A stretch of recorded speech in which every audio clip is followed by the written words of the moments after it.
to the preps to the pros this March 7th as we begin March Madness this coming week, as well as the World Baseball Classic in play.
Then we'll take a little down to Puerto Rico, where, believe it or not, and this is not hard for us to imagine, as Ben Botham said, Alex Reba, our resident, you name the sport, he travels the country and gives us reports. And when he sent me a picture of his girlfriend in Cuba, he had surpassed anybody, even on ESPN.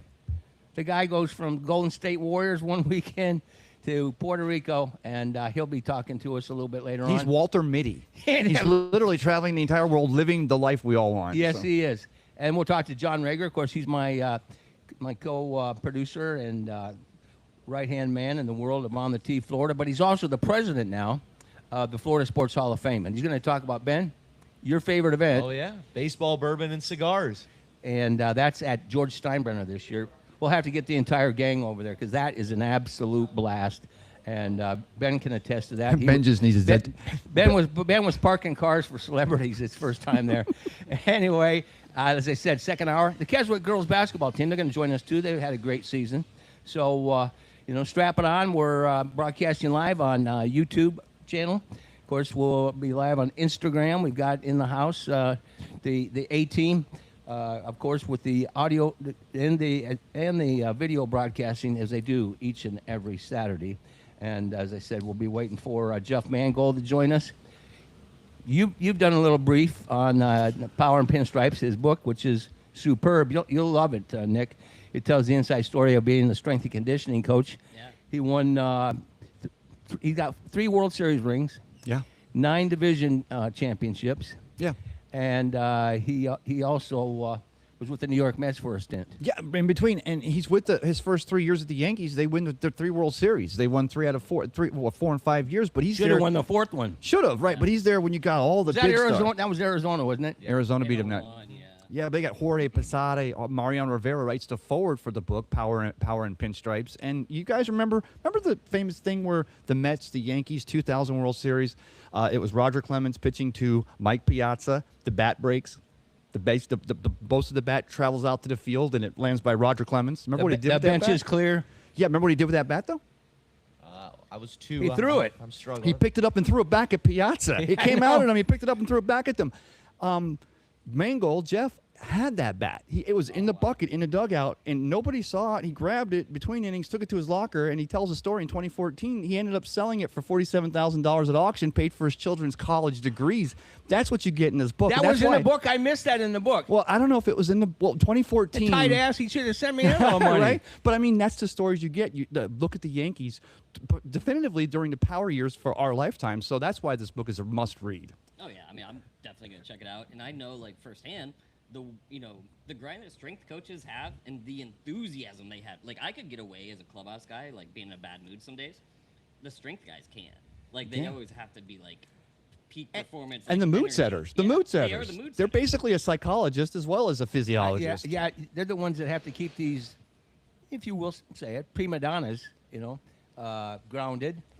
Not you. Get everybody. But that's- get everybody getting along. You're right. You're right. But that was Joe Torre. Joe Torre was superb at that, and I think that's why he was such a successful manager. He was a player's manager, Yeah. and just a cool cat.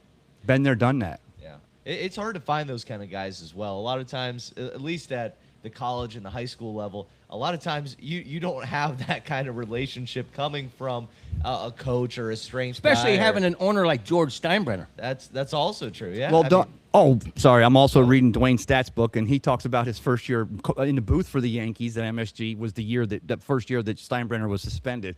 So remember that transitional period for the Yankees, because then he steps back. They So build Dwayne was with the voice of the Yankees for with a the while? Yankees, yeah, and he's actually with Harry Carey in Chicago there, and he had played a joke on Buck Showalter. I met Buck. Buck was a great guy. Great guy, and Carey and the other gentleman in a booth there. Ronnie Sano. Right, they made fun. They made a critical statement about a Showalter call the week before. So the Yankee skipper Showalter was kind of red backside about it. So everybody in the clubhouse for the Yankees knew that Dwayne Statz did a killer Harry Carey impersonation. So during the post-game interview, all the pool reporters are circled around him. He calls to the office, and you guys remember this was a clip on ESPN, and Showalter answers it. He starts doing Harry Carey, but he's saying, "Hey, we want you to know we really enjoy what you're doing down there," and yada yada. And you can see Showalter's getting more and more angry, and at the very end he goes, "And you've also got that former play-by-play Chicago guy, Dwayne Statz, there in the booth. And Showalter goes, "Wait a minute, who is this?" So he went from mad to happy. He says he never held it against him. Plus Harry had about a 12-pack of Budweiser in him. Every time. Every game. Yeah. You guys have heard, well, you may not have. The rest of you guys haven't. I attended Harry Carey's funeral. Or I guess I should say I crashed it. I had just left the Iowa Cubs and started my own company. I was in town with my brother and family to see the Chicago Bulls play. And we're talking this is 1998. So it was the Michael Jordan era, great seats, everything's going on. And my old man was out front when I pulled up in my beat-up van with two nickels to rub together. And he said, "Guess what's going on down there tomorrow?" He said, "Harry Carey's funeral." We were downtown Chicago. I said, "Well, we're going to it, boys." And none of us had suits, but I knew the GM, and he said we could stand in the back of the church. Then we crashed the event afterwards at Harry Carey's, and that was classic. That was superb, except for my freaking brother-in-law was a Cardinals fan. I said, you don't talk to anybody, and you don't ask for any autographs. Well, that dumbass, of course, he had some beers, and he's, letting everybody know he's a Cardinal fan, and so I just whisked him out of there. But that was I was rubbing elbows with Billy Williams, Ernie Banks.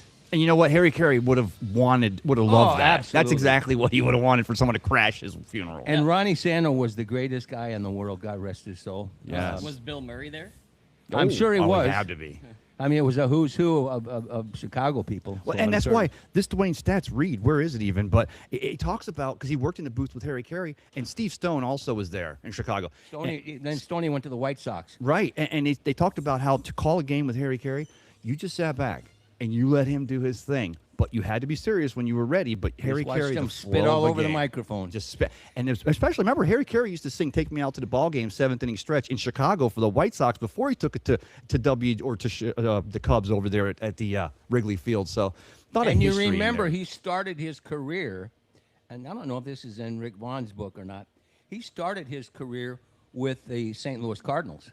Yeah, well, yes. Oh, was it? And he got, I want to say St. Louis Browns, but now I'm going Cardinals. back to the 25, yeah. And they loved him. They revered him. Oh, yeah. Well, he's a Missouri guy, too. That was where he came up. He got run out of town on a rail because Augie Bush, the founder, he was the grandson of the founder. Right. He was banging his wife. Oh.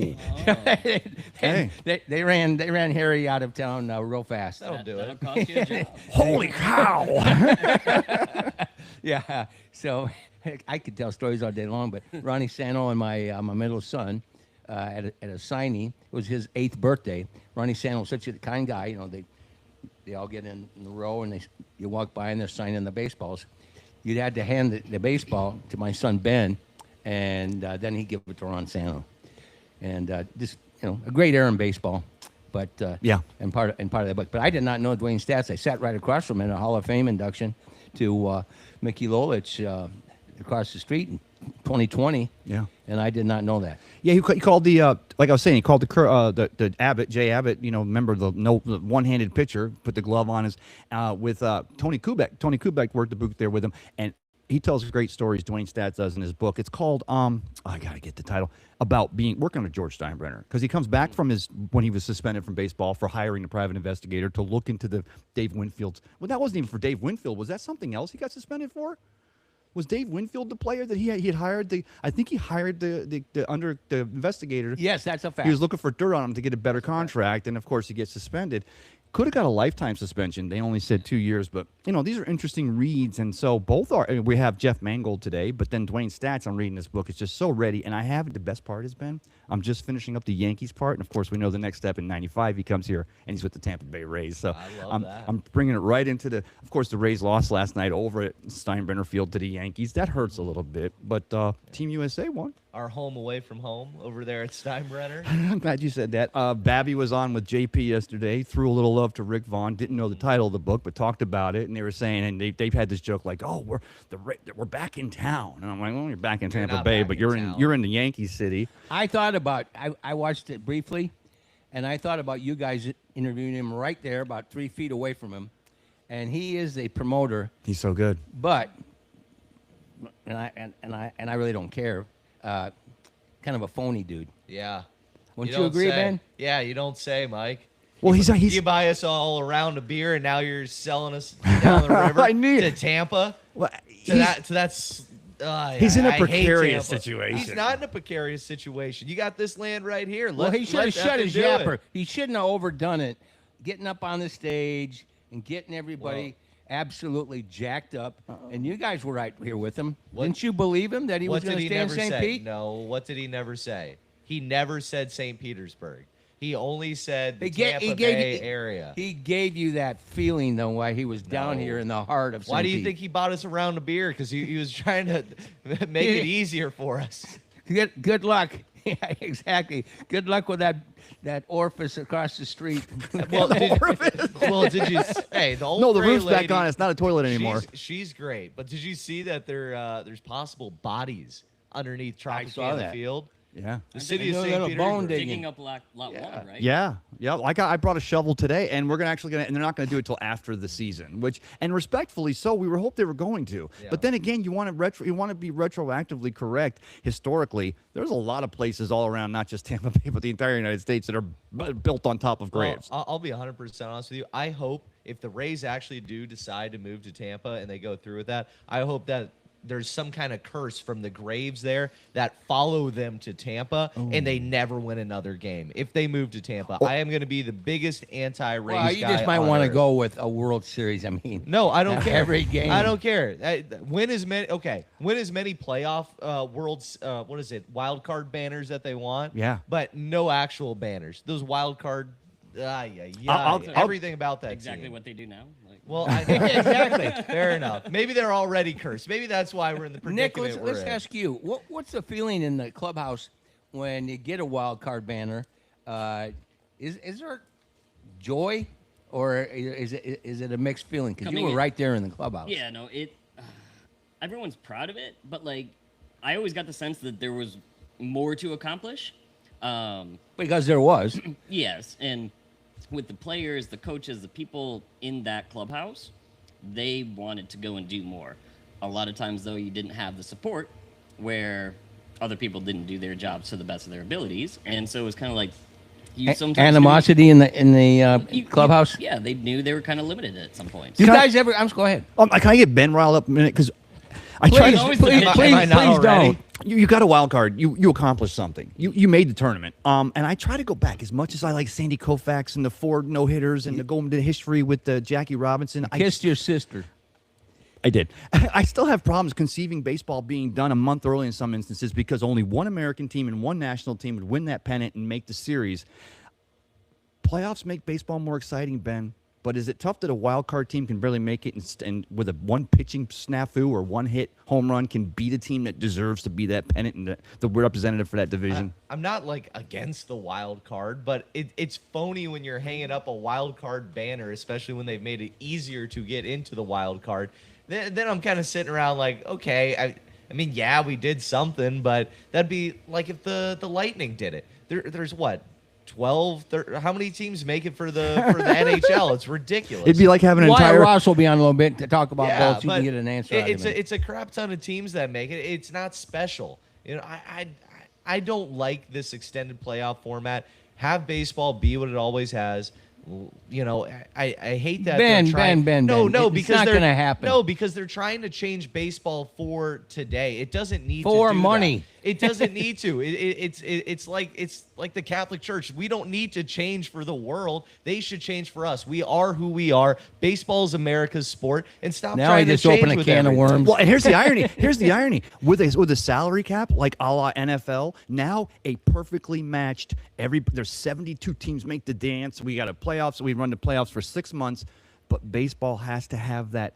Aaron Judge making $1 quadrillion or Shohei Ohtani, the highest paid baseball player in the league. You can't have that with a salary cap. How can you go to more playoffs and structured postseason and yet not go toward a salary cap? I mean, You can't. I think you just do it. You just don't have a salary cap. I don't Yeah. think that there's there's no rule in place that says that you have to. But they go back to '94. The players struck in '94 because the owners wanted a salary strike and to share television revenues for local teams to make them more competitive. We're still doing it 36 years later. There's not going to be a salary cap. Like I don't. There's no way that baseball gets played ever again if there's a salary cap. Would the NFL be the NFL if the NFL didn't have a salary cap with the playoff structures the way it is? It's a different sport, but I'm asking. Do you think it would be? Let's continue this conversation because we've only got a few moments with my sidekick on the tee, Florida. He's John Rager. Check him out today. Check out John Rager today as he is donned. Where are you going down to Key West and with a little stogie or something? John Rager is the president of the Florida Sports Greater Florida Sports Authority. Excuse me, and he's going to. Now let me get that. I'm the incoming chair for the Florida Sports Hall of Fame. Exactly. Because the Sports Authority, that's Raymond James Stadium, man, and 3 golf courses. I don't know if I can handle all that. All right. So what do you got in front of you there, my man? Well, hey, Mike, thanks for letting me come on today. I just wanted to talk about the baseball, bourbon, and cigar event that we have coming up on Wednesday, May 6th at George Steinbrenner Stadium, right there on Dale Mabry, right in Tampa. And what we do is we celebrate baseball. We bring in Major League Baseball players that will actually, and they're all retired, obviously. The active ones are playing, but they're retired baseball players. For example, in the past, we've had Wade Boggs and Dave Magadan and several others. And we normally get a great MC on the stage. We've always had the voice of the Tampa Bay Rays, so maybe we'll be lucky to have that person MC again. And we get them on the stage and we talk baseball. And you get to ask them questions that they normally wouldn't do, in public interviews and things like that. And there's quite colorful insights that they provide. And also, we have bourbon. We have a lot of bourbon sampling and things from the finest bourbon companies. J.C. Newman Cigars is our cigar vendor this year again. Their generosity, Mr. Eric Newman provides those cigars to us, and they're normally commemorative. They're normally something that's getting ready to go on the market for J.C. Newman Cigar Company. And so Baseball, Bourbon, and Cigars is a wonderful event. It's sponsored by the Florida Sports Hall of Fame. And what we're doing is we're raising money for the John Hopkins Children's Hospital over in St. Petersburg. So that's a worthy cause. And so what we're doing, we're raising money, we're sampling bourbon, we're talking baseball. We're at a great venue, the George Steinbrenner Stadium. And of course, we'll have a fine premium cigar to enjoy. So to find out about it, you go to Florida Sports Hall of Fame on the web. So if you just type in keyword Florida Sports Hall of Fame, you'll find it. The actual website is Florida FLA Sports HOF.org, FLA Sports HOF.org. But if you go to our website, you'll see how easy it is to sign up and get some tickets. It sells out very fast. I'm holding up an example of tea gifts that we give to our. Ben, you didn't get one of those. Oh no, I did. I got 2 of those sitting in my display cabinet. I fill those up every once in a while with some, let's say, bourbon. Nice. Well, these are nice too because they're not huge, so you have to pace yourself accordingly. But yeah, these are wonderful gifts that we've really enjoyed to give our attendees for the baseball bourbon cigar event. So don't forget, it's Wednesday, May 6th, George Steinbrenner Stadium. The Stein. Well, you got it. And, we're looking forward to being there, and we're looking forward to raising some money for the Children's Hospital and have some fun. Hey, John, I want to say thanks to our Auto Pops now on our YouTube channels. I get to see now, I'm reminded on Thursday nights that On a Tee's going live from down here at Sea Dogs. Saw the other night you got into the booth. You were waiting in the back room. Mike didn't see you right away. You kind of waited for a minute, and you got his attention. Love that back and forth. He was ready to kick my ass. What are you talking about? He was wishing he was right next to you, weren't you, John? Hey, you know what? I want to get ready to tag out here because, I live at St. Augustine. This is what you wear around St. Augustine, just like Key West. And we're looking forward to a nice day in Old Town and looking forward to some beautiful beach weather. The town is full of foreign license plates from all over the country. So I think not only the snowbirds here, but it appears to be spring break now. I think it'll be spring break here for about 6 weeks. So why get left out of the fun? So we're looking forward to a very festive day. So remember, baseball, bourbon, cigars, Florida Sports Hall of Fame, Wednesday, May 6th, George Steinbrenner Stadium.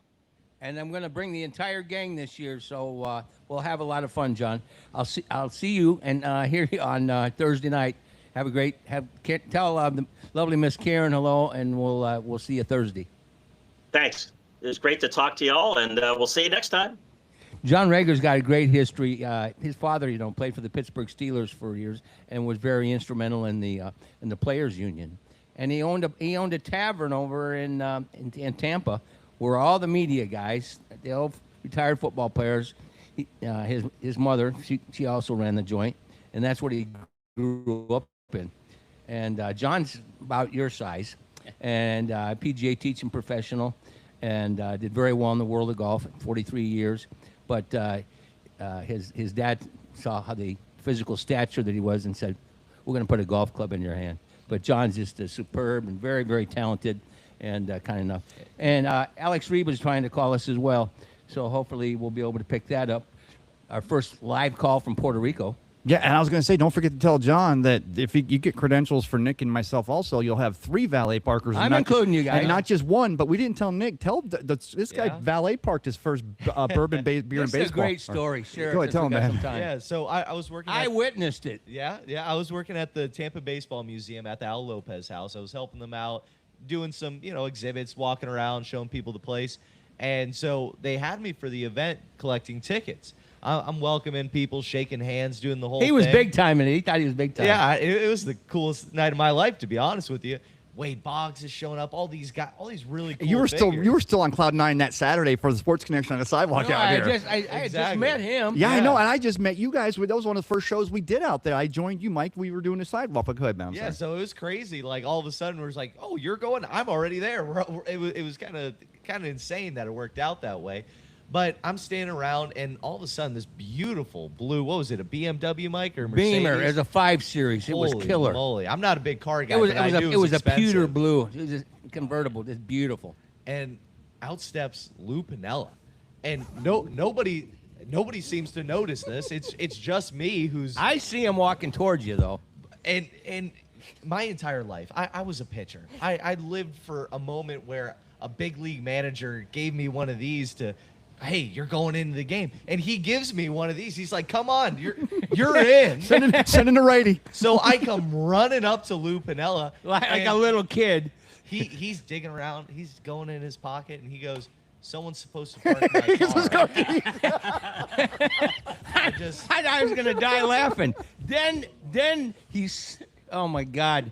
Then he decides to just go park the car and come back.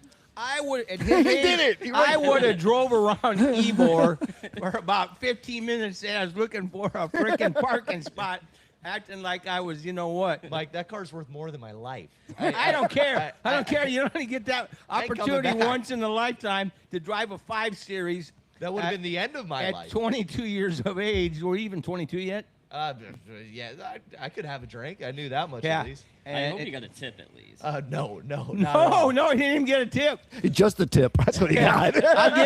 I'll give you a tip, kid. You should have drove my car around the block a little while. The worst well, experience ever. I got him and Wade Boggs to sign in baseball, so that was really cool. But I will say, he was showing off those dugout mug cups that they Yep, give everybody. yep. They gave Wade Boggs a big one, like not He those chugged little it. ones.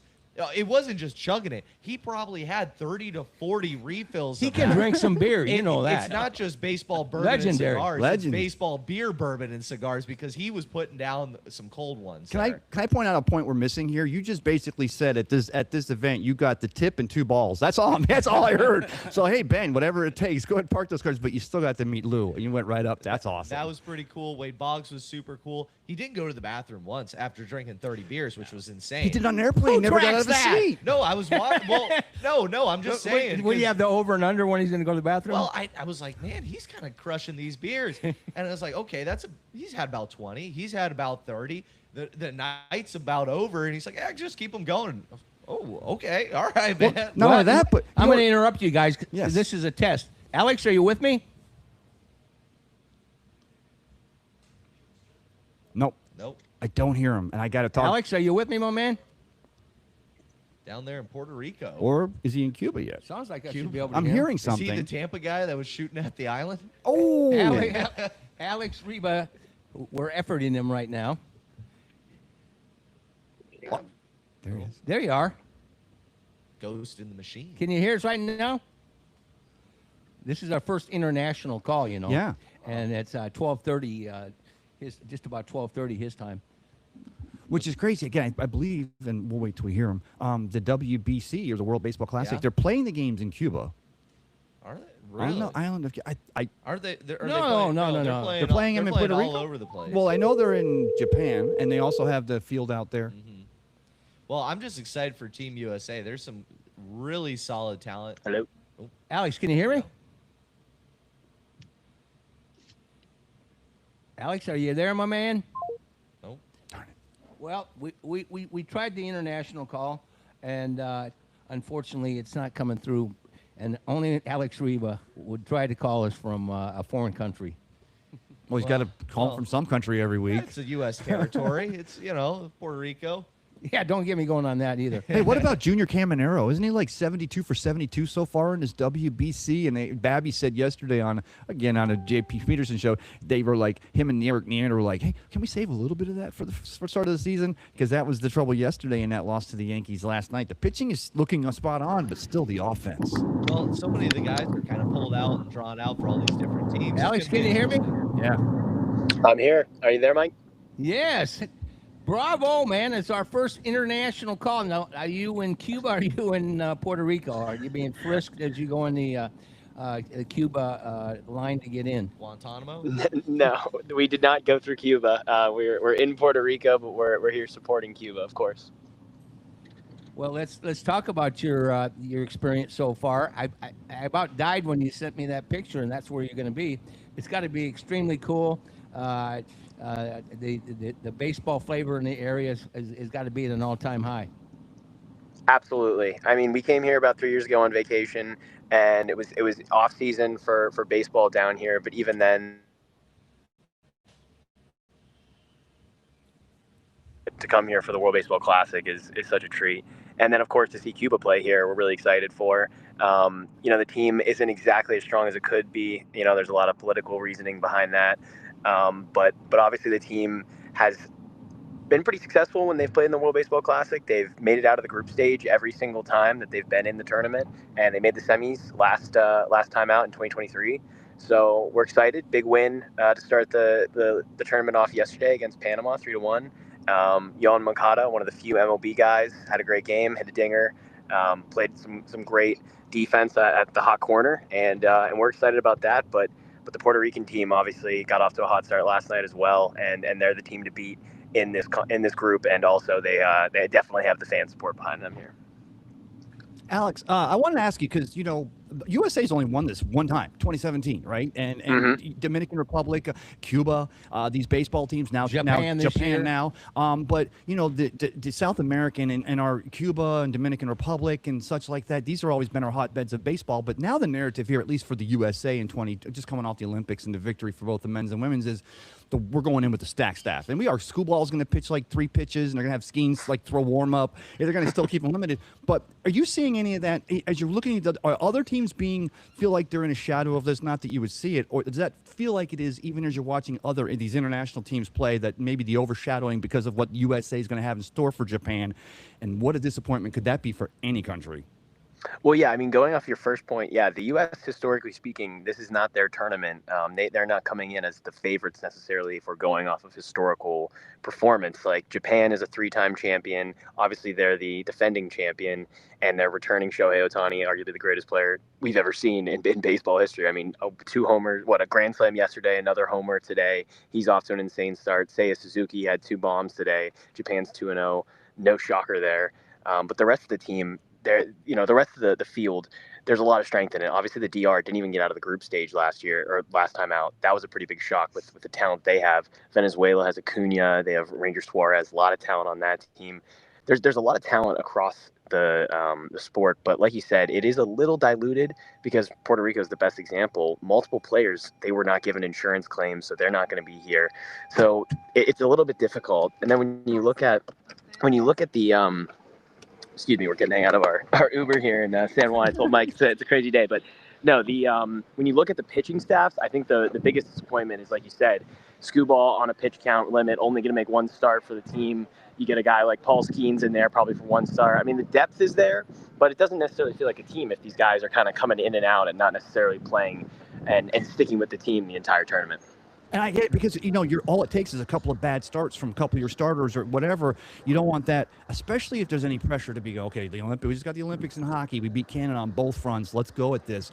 And also working it back to like a player like Junior Caminero. You still have fantastic players as well as Race. What do you think about Junior Caminero's performance so far as the early start to WBC? And could those the kind of things be a good challenge for the American team once they get to those stages?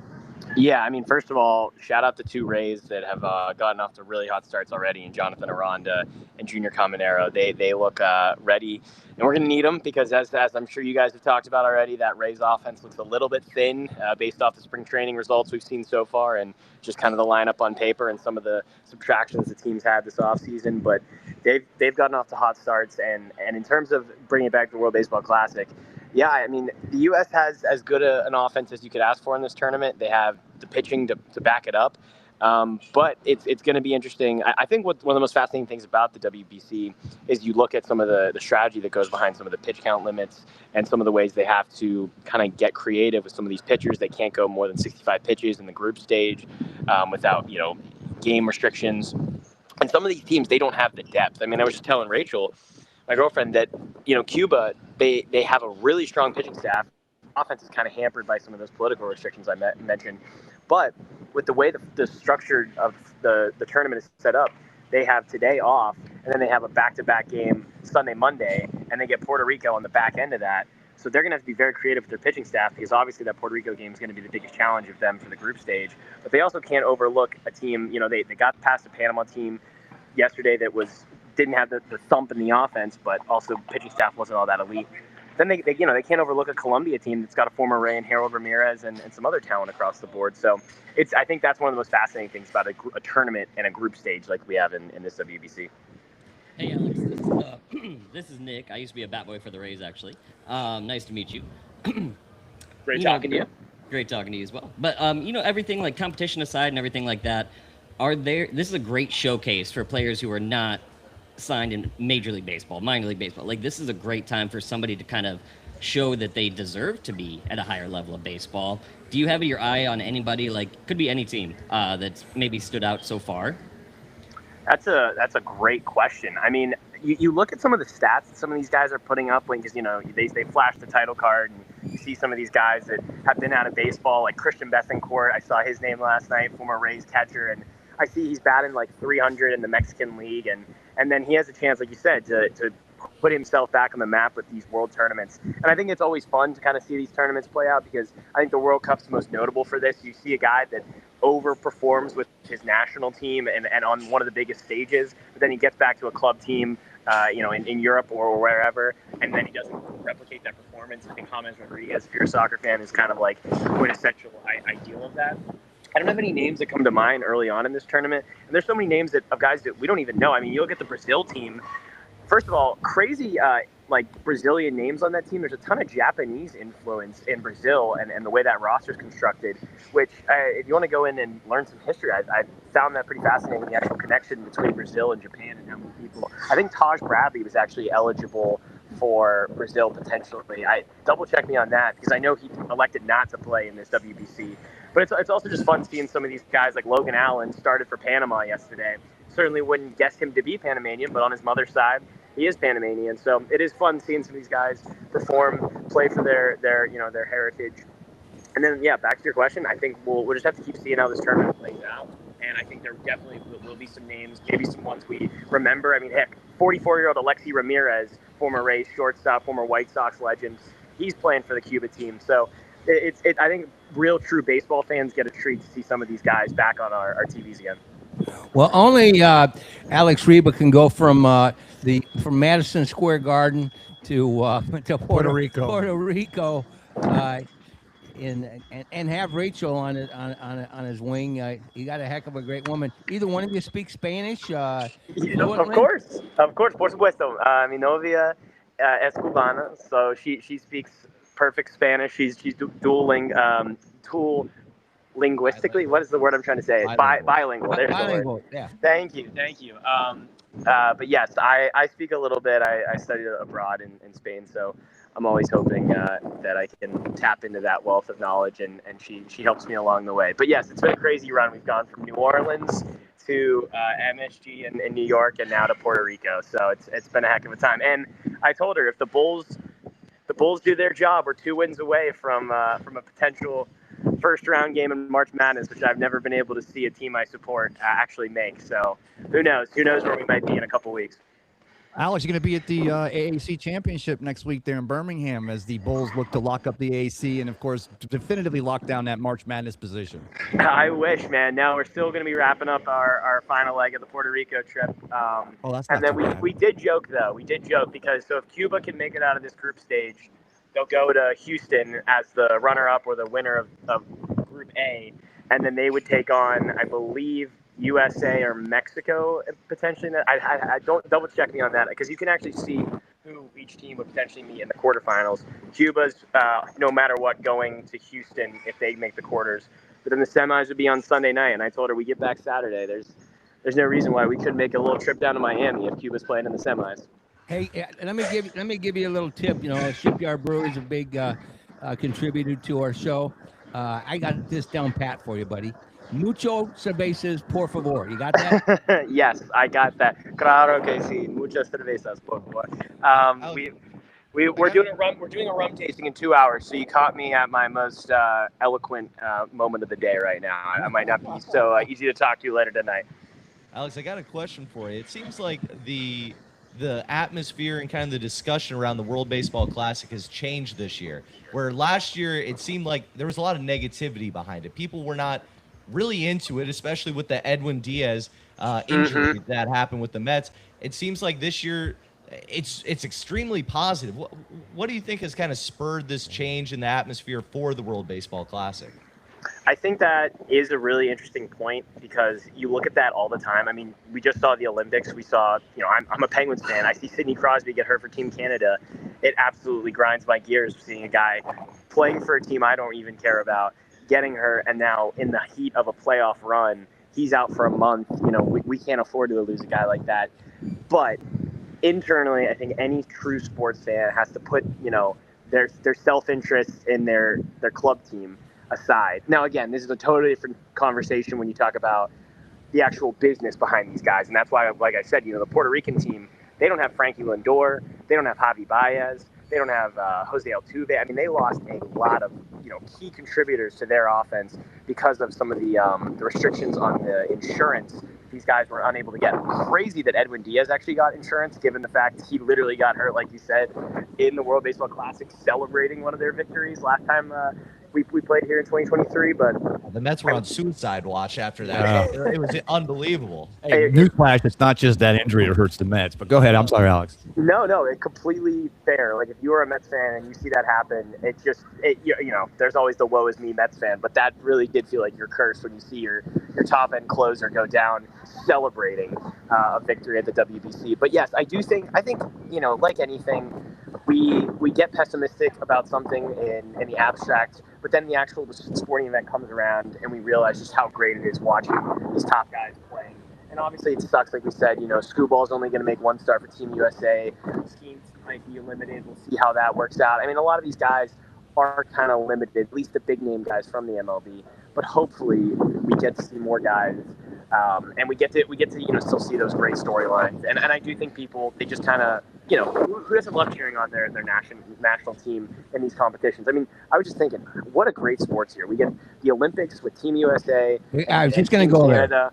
We get the World Baseball Classic with all of these top-level teams, and we get Major League players in it. And then later this summer, we get the World Cup in America, in Mexico, in Canada. I mean, that is just an incredible year for sports.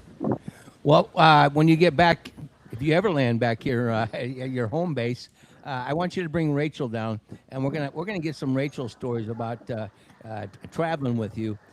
Because what a heck of a woman, and you guys are having a blast, and we'll talk some March Madness. I know we can talk for an hour on that topic. That's the one thing. Like you asked me, I can't go to the American next weekend. This is just the timing of the WBC. We need to shift this calendar around. It's during the heat of the year, March Madness. So I'm putting my John Rothstein cap and my Jeff Passan hat on at the same time. It's tough. my man Alex Reba, tell Rachel hello. Be safe as always, and I look forward to seeing you back here in God's country. Absolutely, Rachel. We'll appreciate that, and we'll talk to you next week. Hopefully, after Team Cuba's locked up a spot in the quarterfinals, and we'll talk to you then. So thanks for having me on, Mike. Go Bulls! Go Bulls, baby! Alex 2 wins. Reba, brought to you by Ice Pick Vodka, and of course, Body Armor Coca-Cola, and. How interesting is that, huh? And this has been another episode of Where in the World is Alex Reba right now? I mean, that guy is everywhere. Can you edit that out of this production, please? I'm sorry. I sang. What the promise. hell is wrong with you? I broke the rule. Sorry. I just would need the last 4 digits of his credit card for all this crap, man. Yeah. What the hell? I wasn't going to say it. I wasn't. It was so obvious. He is a financial advisor at Raymond James, Can and he must be doing a lot of advising. I'll tell you right now. But how many people? No offense to you, you're married, and how many people dream to have a woman like that? That are sports junkies. I'm still dreaming. That goes everywhere with you. I mean, I have can my you imagine, woman. Nick? I mean, that sounds great, and she can speak multiple languages too. She's attractive. And she loves sports. Crazy. Done. Yeah. You never find that. No. Mic drop. Oh. You when she comes, you better see if she's got any friends. I'll take anything I can get. Oh yeah. We are a sad lot. We're waiting for Jeff Mangold to get a hold of us since we pushed him off a little bit. But as always, we are live from Ferg's Sports Bar and Grill, America's #1 sports bar, located across from Tropicana Field, as rated by USA Today back in October. We've got all kinds of exciting news taking place the rest of this summer. As you said, the World Cup, America's 250th birthday. We're going to be doing special events for that. Opening day, we'll be out here in the parking lot for 4 hours. Nick, you're going to join us with that. I know you're getting out of school. For the Opening day? Yeah, I'll be there. We're sleeping here. You're here. We're sleeping The here. whole team's going to be down here right outside for 4 hours. We got some great guests going to be. It'll be a celebration of the return of the old gray lady and baseball, and the Cubs are in town. Let's do it, Mike. I'm pumped. Looking forward to that. And then we're going to be launching a podcast with Ferg staff, and it's going to be sports and entertainment, Barfool Sports and Entertainment podcast, and we'll get everybody on our team, even the young guys, walking around and talking during concerts and live events and promotions and ball games, and we'll make it exciting. I'm putting up 20. And you're the man for that. Oh, you Mike. do it anyway. Yeah, and I'm putting up $25 right now, and all of our. You big gambler. Well, I'm not going to have it right now. I'll have it by opening it. day. You're in this, Mike. You can get in this, and Nick, you're This definitely is a in pool? it. It's a Harry Carey impersonation contest. You don't have to dress like Harry, but you want to hear the best Harry. Holy cow, bro, give me a Bud Light. Whatever you're going to have, bring it opening day, $25, interns included, the best Harry Carey impersonation. I'll up the ante a lot more than $25. I know, I hoped you would. Yeah, a lot more than that. Now that I'm doing like comedy open mics like 8 times a week, 7 days a week, basically. You are? Where at? It's all gonna be Harry Carey over on the beach, sometime downtown at Neon Lunchbox. Well, We're we're gonna be there, right? Yeah, Wednesdays. Yeah. Wait a minute. on the beach. That doesn't tell us where you're at. At Sunshine City Comedy Club, That's and a then great at spot. the Coconuts over at the Trade Winds Resort as well. I've been to Coconuts before. Can we bring this there? Who puts those on? I know that cat. Is it Bob. Bill? His Bob. name's Bob. Yeah. Bob's a great guy. Bob's awesome. And Yeah, the Bob's lunchbox his got son. dollar Jello shots. I've never had those. I've had a lot of beer. I've had plenty of them. Only Ben would know. He's still No, stuck they on. do. If it's not bourbon, it's Jello shots. Yeah, it sounds like we're going to Neon after this. Hey, I'm okay with that. I will not complain. Have you ever run into a Kerry McNally? Kerry McNally, no. Yeah, well, you'll run into him. You're going to meet him. He's going to be a big part of what we're doing down here. And he's also a comedian. Oh, nice. And a great guy and very talented and Emmy Award-winning videographer. And he's going to be getting involved in some of our podcast work as well. Nice. How cool. I still am confused. They're playing the games in Cuba? No, it's in they're Puerto not. Rico. They're I in Puerto thought Rico. so. It's right there. Team Cuba. Canada. They're there to watch because Rachel's Well, why the from hell Cuba. did he go to Cuba, man? I mean, Well, no. He's in Puerto Rico, but they're there because Team Cuba is playing in the Yeah, WBC there, and yeah. they're there to see Cuba to support Rachel, which is Correct. showing that Alex is giving back. You can't have everything and not give a little. That's how he makes it work. I know you Right. think Smart. I know you think I've lost my mind. Here's a picture of her, and they're in Cuba. Yeah. Are they? Yeah. Wait, that's I what he thought said. you It said in acted. Cuba. I There thought she you is. couldn't. She's a beauty. I thought you couldn't travel to Cuba. I have no idea, dude. Money talks. Well, we'll go down to the Social Security office down Well, there. and talk to our she customs is Cuban. enforcement. I can't even get into the Columbia restaurant. Well, that's because you only got $25. That's true. I don't even have that. Borrow some money from your son. I did this week. It's so bad. You the one that wait for your kids to come home. They got their checks from working their ass off. All right, pony up. You want to stay here tonight? I've already got them direct deposited. I don't have to ask. Tristan, well, at the end of the show, we might let you respond to these allegations. We're waiting for Jeff Mangold, and then we'll have to have you down here and have. That's a great idea, having the Harry Carey. Where's my Harry Carey's hat? Somewhere on this. I might dress up. Harry's not hard to dress. It's going to be the big glasses, the white hair. Give me the sideburns, You got to put on a couple LBs. a couple of LBs, and I'm going to be holding the beer that Ken Babby bought us. No. It's got to be Budweiser. Well, yeah, Budweiser. Yeah. I'm going now Budweiser. think about it. Old Style for years has been the sponsor at Wrigley, but Harry didn't care, even though he got booted out of St. Louis. He kept, and Ronnie Sano told me this story. He had a cooler underneath his feet. Oh yeah. Filled with Budweiser. And let me say this: Budweiser gets the commercial of the year. If you guys have not seen the Eagle, the commercial with the horse, Yeah, that's very cool. Ben, It was a stinker. What is wrong I'm gonna with cry you? right God now. bless Ben. America. His heart because shrank. Oh my gosh! No, it's got the stupid eagle riding the back of the Clydesdale. And it's Leonard Skinner, Freebird. Are you kidding Oh me? my This God. is What iconic. is wrong with you?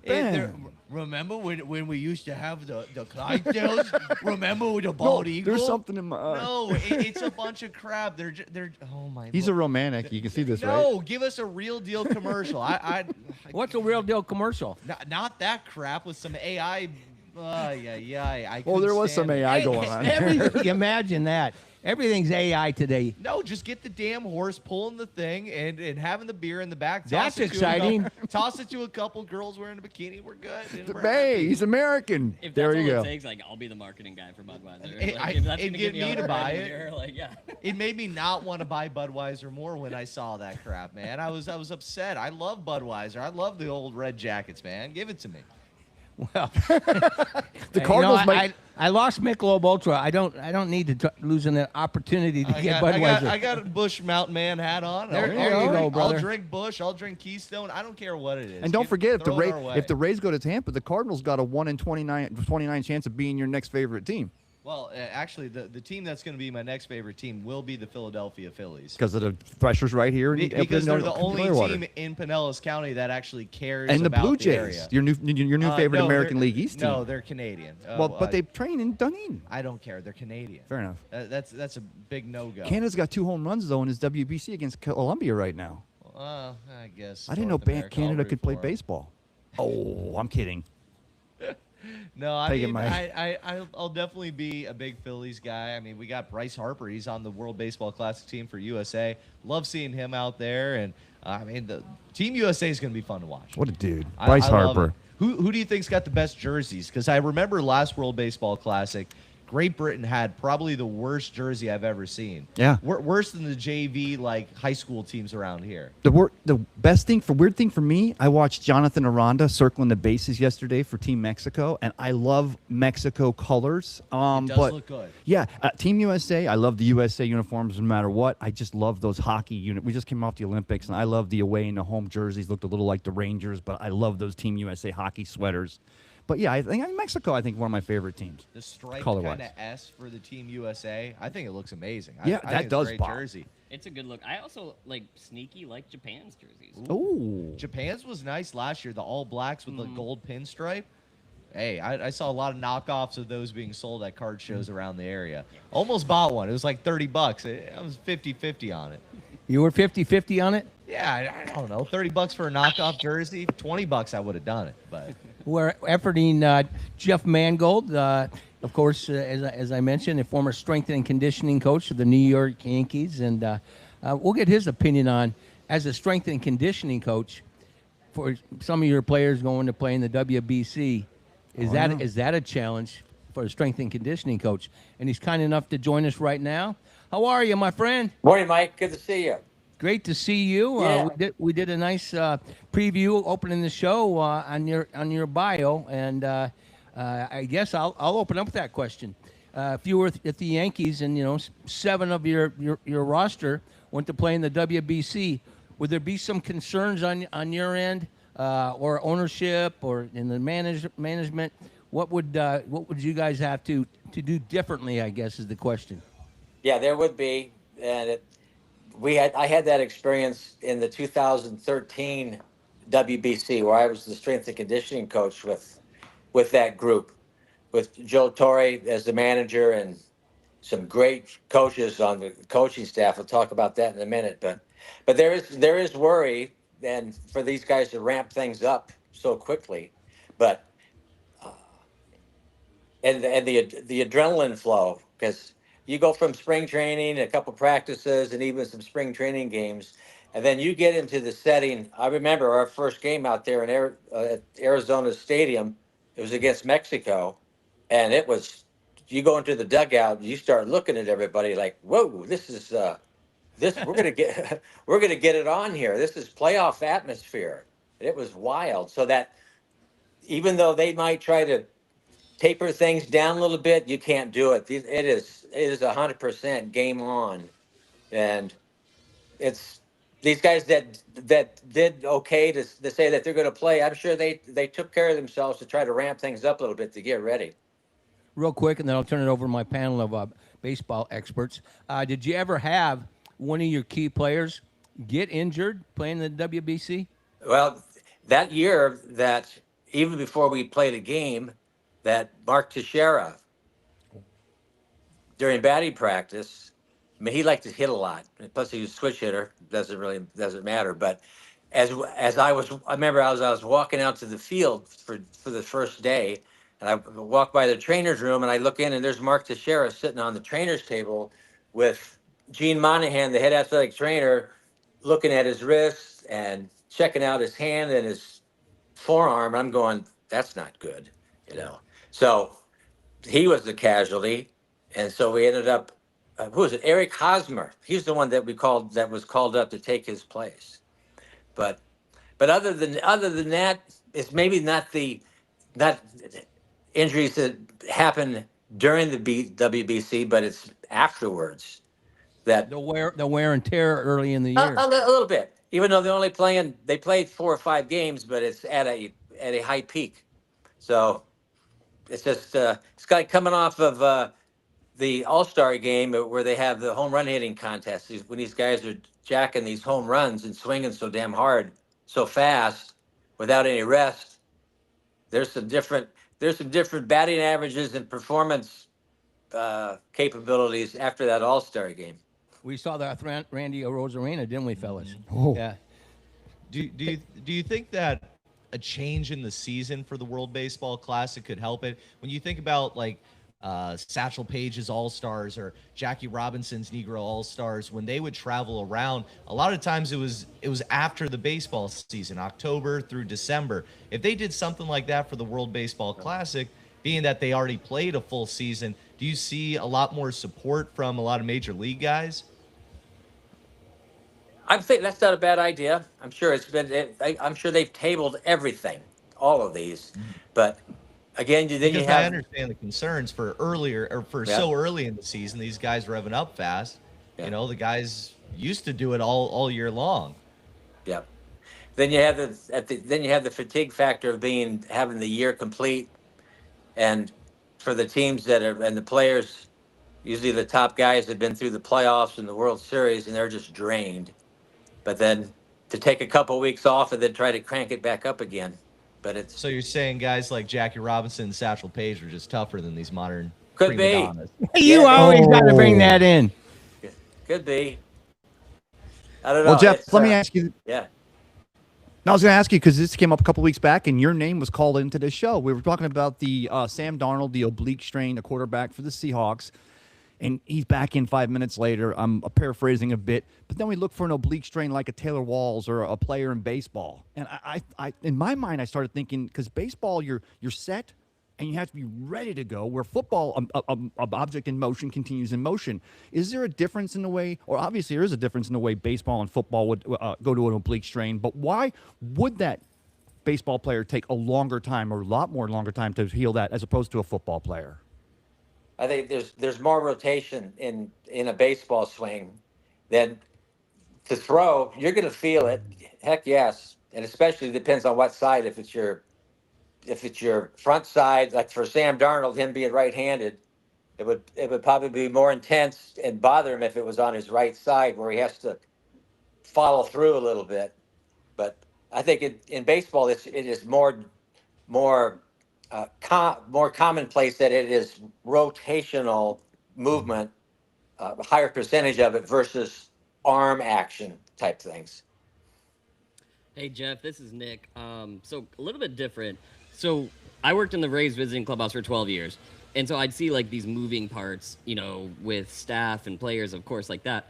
Can you tell me like how difficult it is as a strength coach to monitor your team that you're going to be with for the regular season, but also do your job when it's WBC and like kind of what goes into that? Yeah, where they're out of your umbrella of coverage.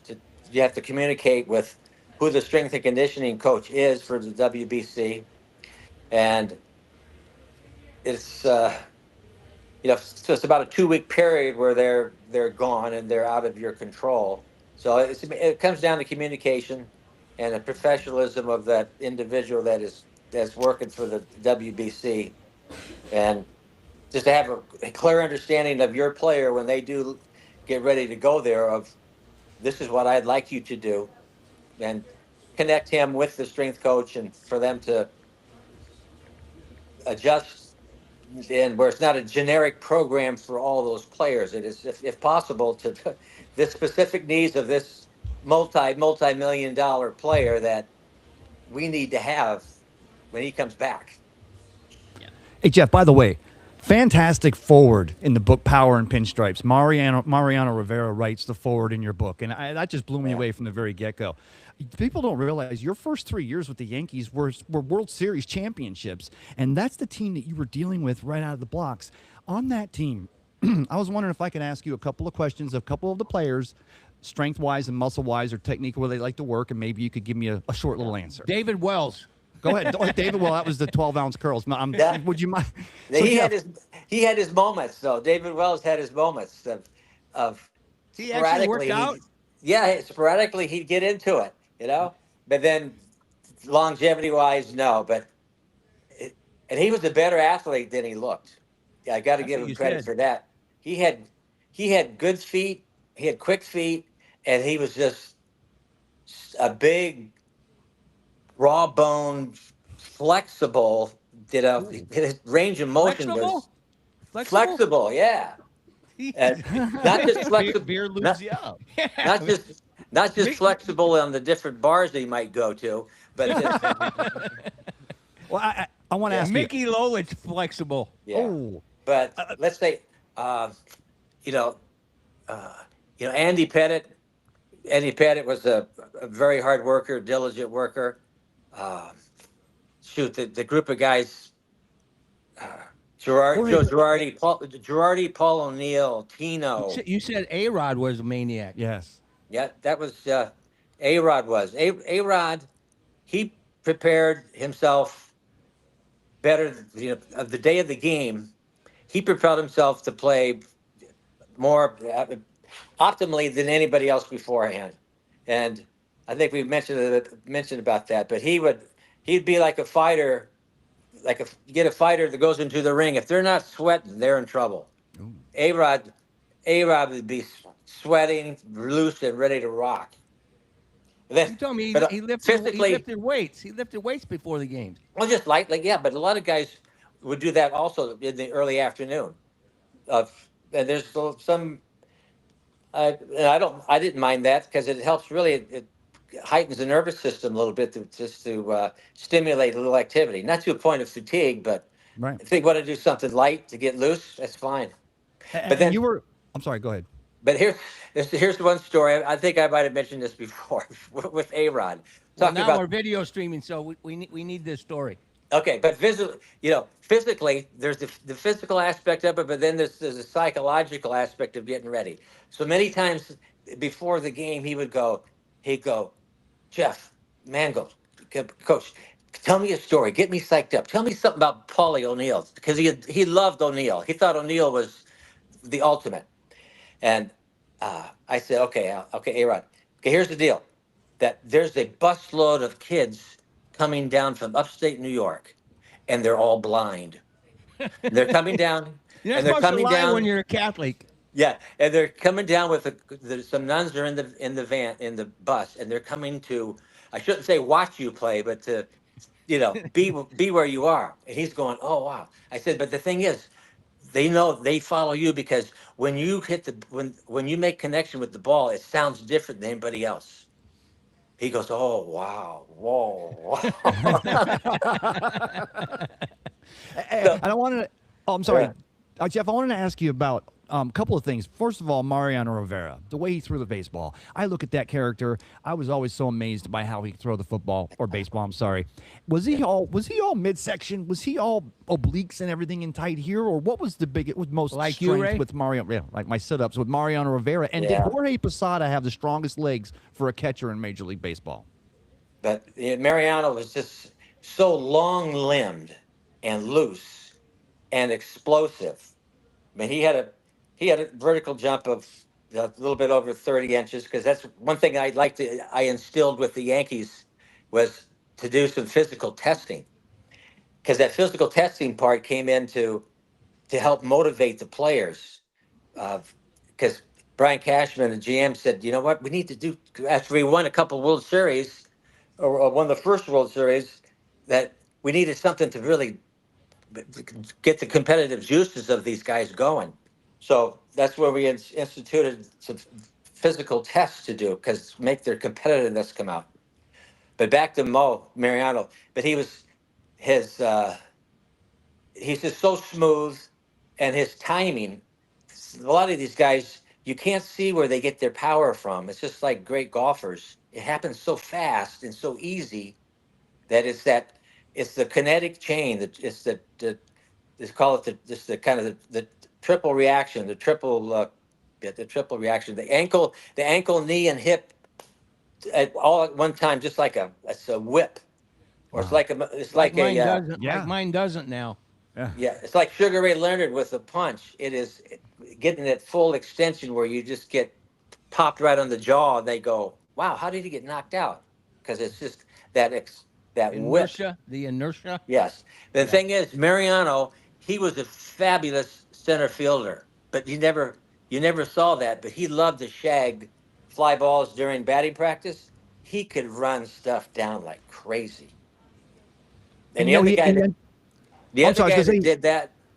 that did that too was in my first time period with the Yankees was Guidry, Gator. Wow. He could Guidry? fly. He could Really? fly. Ben, you But- got But Nick, also- Jeff, it's Nick Nick. You again. got one? Yeah, so this is a little bit different, but when you're traveling as much as you do with the Yankees, where was your favorite clubhouse to eat? Well, who had the best food? Man, we just Alfredo's in Sioux City, Iowa, our hometown. yes. One second, Milwaukee Wiener. No, I tell you what though, who was that? The other gentleman. I can't remember your name, but they're of the at Tampa Bay's clubhouse and kitchen was outrageous. We would have guys. Because let's say batting practice would get done at say like 6:10 p.m. for a 7:15 game if we're in Tampa, and you could see everybody. It get to be about 6:08 on the clock in the stadium, and everybody kind of starts inching towards the sideline a little bit, and then all of a sudden, when it gets 6:10, these guys are sprinting off the field to go up and get some Cuban sandwiches and the Reubens and it was definitely Tampa and Bay. Ferg's Wings. And Ferg's Wings, but Legends Field was brand new. They just built Legends Field a couple of years before, and then Raymond James opens in '98. That's 2000, 2001, right? So Legends Field, and that was they talked about the players, Jeff, here in the media interviewed. You gave a shout out to the Columbia restaurant in the Tampa Bay that were putting all that great food over in the brand new facilities at what was Legends Field, but now is Steinbrenner. So yeah. Oh, it carried over. Yeah. Hey, Jeffrey, we got to run. We got some young ladies that had Okay. a successful basketball season. We want Great. to give them their props. Mike, how do I have people- one. I have one question for you. Yes. During your big time career at Sioux City Heelan, like you said, you still own or partly share the 4x8 relay, 4x800, right? 51 years. Who else? Because Donnie Charleston wants to know. I told him about that. I want to know, and Donnie wants to know. Who else was on that? Yeah, I was the anchor, and Dan O'Brien, Dan and Mark Moore, and Tommy Palello. Oh, Tommy Puello. Okay. Yeah, and Daniel O'Brien had an All-American career at the University of South Dakota. I went to Western Kentucky, and our audience doesn't give a damn. But it's our segment. It's That's right. Healing. It's the Bishop Healing segment. Hey, That's brother, it. how do people find the book? Yes. Yeah, it's on Amazon. It's great. Yes, it's called Power and Pinstripes. We didn't even mention that, but if you want to, there's a lot of great stories in there. A lot of Ray's immersed in it right now. good. We'll converse. Thanks for having me on. Have a great day. Go Gators. Let's go. Go Gators. What are you laughing about? I forgot you were the strength and conditioning. Well, they'll probably win the national championship again. They're locked in. They're pretty damn good. Okay. Yeah. He's my man. I'll give you a call. We'll talk off air. Yeah, but thank you guys. Jeff Mangold, just love the conversations with him. For you folks in the local area, Bernie Williams, who of course he'll be a Hall of Famer, outfielder. I saw him down at Katiki, Sunset Beach. He is a world-class bass player, and you'll catch him in town from time to time, jamming at these little beach bars, and he did that. Speaking of bars, we're at Ferg Sports Bar and Grill, of course, America's #1 sports bar. This conversation is brought to you by our great friends at Body Armor and, of course, Coca-Cola beverages. Okay. And we've got the Kezwick girls basketball team in the house. First of all, Coach, appreciate you bringing the girls over, and thanks for coming down, young ladies. Appreciate it. And I'll turn it over to Brad Richardson. Hey, Mike, don't be that silent on the other end, too. You can always do your input here on the show. You know that. Oh, I'm not going anywhere. I'm going to watch All this right. conversation. I was excited to get them down here on the set. Absolutely, absolutely. All right, joining us here from our Coca-Cola Body Armor Studios here at Ferg Sports Bar and Grill, please welcome the Keswick Christian girls basketball team. Good afternoon, ladies. How are y'all doing today? Good. How are you? Good, good, good. Can So, I give them the applause? okay, They all right, deserve go it. ahead. You can do that. There we go. You deserve it. They deserve it, yes. Yeah, after a beautiful 19-10 season and all. So let me go through this real quick. So 19-10 record overall, 1A regional finalist. This is your 9th straight year winning the district championship, and also you made it to the Elite Eight this year. Not too shabby at all. So before we get further in this interview, let's introduce you guys. Let's go ahead and start with the person's right next to me. This is the young lady right next to me. Tell me what your name, year, and what position do you play? My name's Angel Leone. I play a forward, and I'm a senior this year. All right. Next on the line. My name is Abby, and I'm the point guard, and I'm a sophomore this year. All right. Next on the line. My name is Maya. I am a senior, and I was a guard. All righty. All right. And the man here on the end, introduce yourself, please. I'm Kevin Fisher. I'm an assistant coach with the team, and I try and stay out of their way as best I can. Smart move, Coach. Very, very smart. So, once again, great job this season, ladies, and all that. So, let me ask you this: if you can sum up the season this year, what was some of the best moments that you can say really defined it overall? Go ahead. For me, I would say our Christmas tournament because it was a big turning moment for us. And that's the Keswick Christian tournament. Yeah, it's our school tournament. I would say because we were in the championship game, we were able to play a team we lost to earlier in the season. We were able to beat them, which is good because they're a really good team. They're actually going to the Final Four, which is exciting for them. But it was really good. I would say that was a big moment for us. And that's the St. Pete girls basketball team, Yes. correct? Yeah. What was difficult about playing them? Just real quick. I would say they have a lot of different options in a sense. They have a girl who is really good. Her name's Shaw. She's hard to guard. And they have a lot of shooters in a sense. And they're really well-rounded. Good coach team. And yeah. All right. So, whenever we have any school on here, we like to talk about the community, especially with our Christian schools. Keswick, like a lot of them, it's a community, it's a family and all. Tell me, being at that school, what's it like to be with that family, the community? I mean, the support, absolutely. Tell me a little bit about that. It's just so incredible. Like, our student section was always so, always there for us, always supporting. And, we've been playing together since middle school. And, I feel like that's such a special relationship. And Coach King, shout out to her, awesome. Yep. She's just built such a community. And, you always just feel so welcome. You mentioned Coach King, actually. Recently, she just got inducted. I mean, this is a different school, but she got inducted into the Seminole High School Warhawk Hall of Fame. Our dear Ben Botham, baseball. Ben Botham was the one who put that beautiful event together, wrote some great stuff about her and all. But congratulations to Coach King on getting into the Seminole one. Well deserved. So tell me about Coach King. What is she like? What's a great thing that she's done to keep you all motivated, especially when you're down in a game and all? Are you going to let this young lady contribute there? Sitting right next to you. I'm glad I stuck around to get you some love here. A lot of people think that Coach King is really intimidating, and it's really nice because, you're kind of a little scared of her at first, but Why so scared? Why so scared of her? She's just a girl boss. Yeah. I don't know. She's pretty cool, but once you are on her team and get to know her, it's really cool, and she's just really encouraging, and she really brings your confidence up, and I don't feel like I'm going to let her down if I do something wrong. She just keeps encouraging me to do what I do.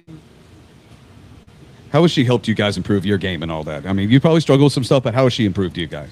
I will say from my side, she's definitely helped me with the different conflict and issues I've gone through in season and how to handle it and how to biblically know you're going to face these trials and stuff. And she's just been loving, supportive, always there, even when it's hard to keep pushing in moments.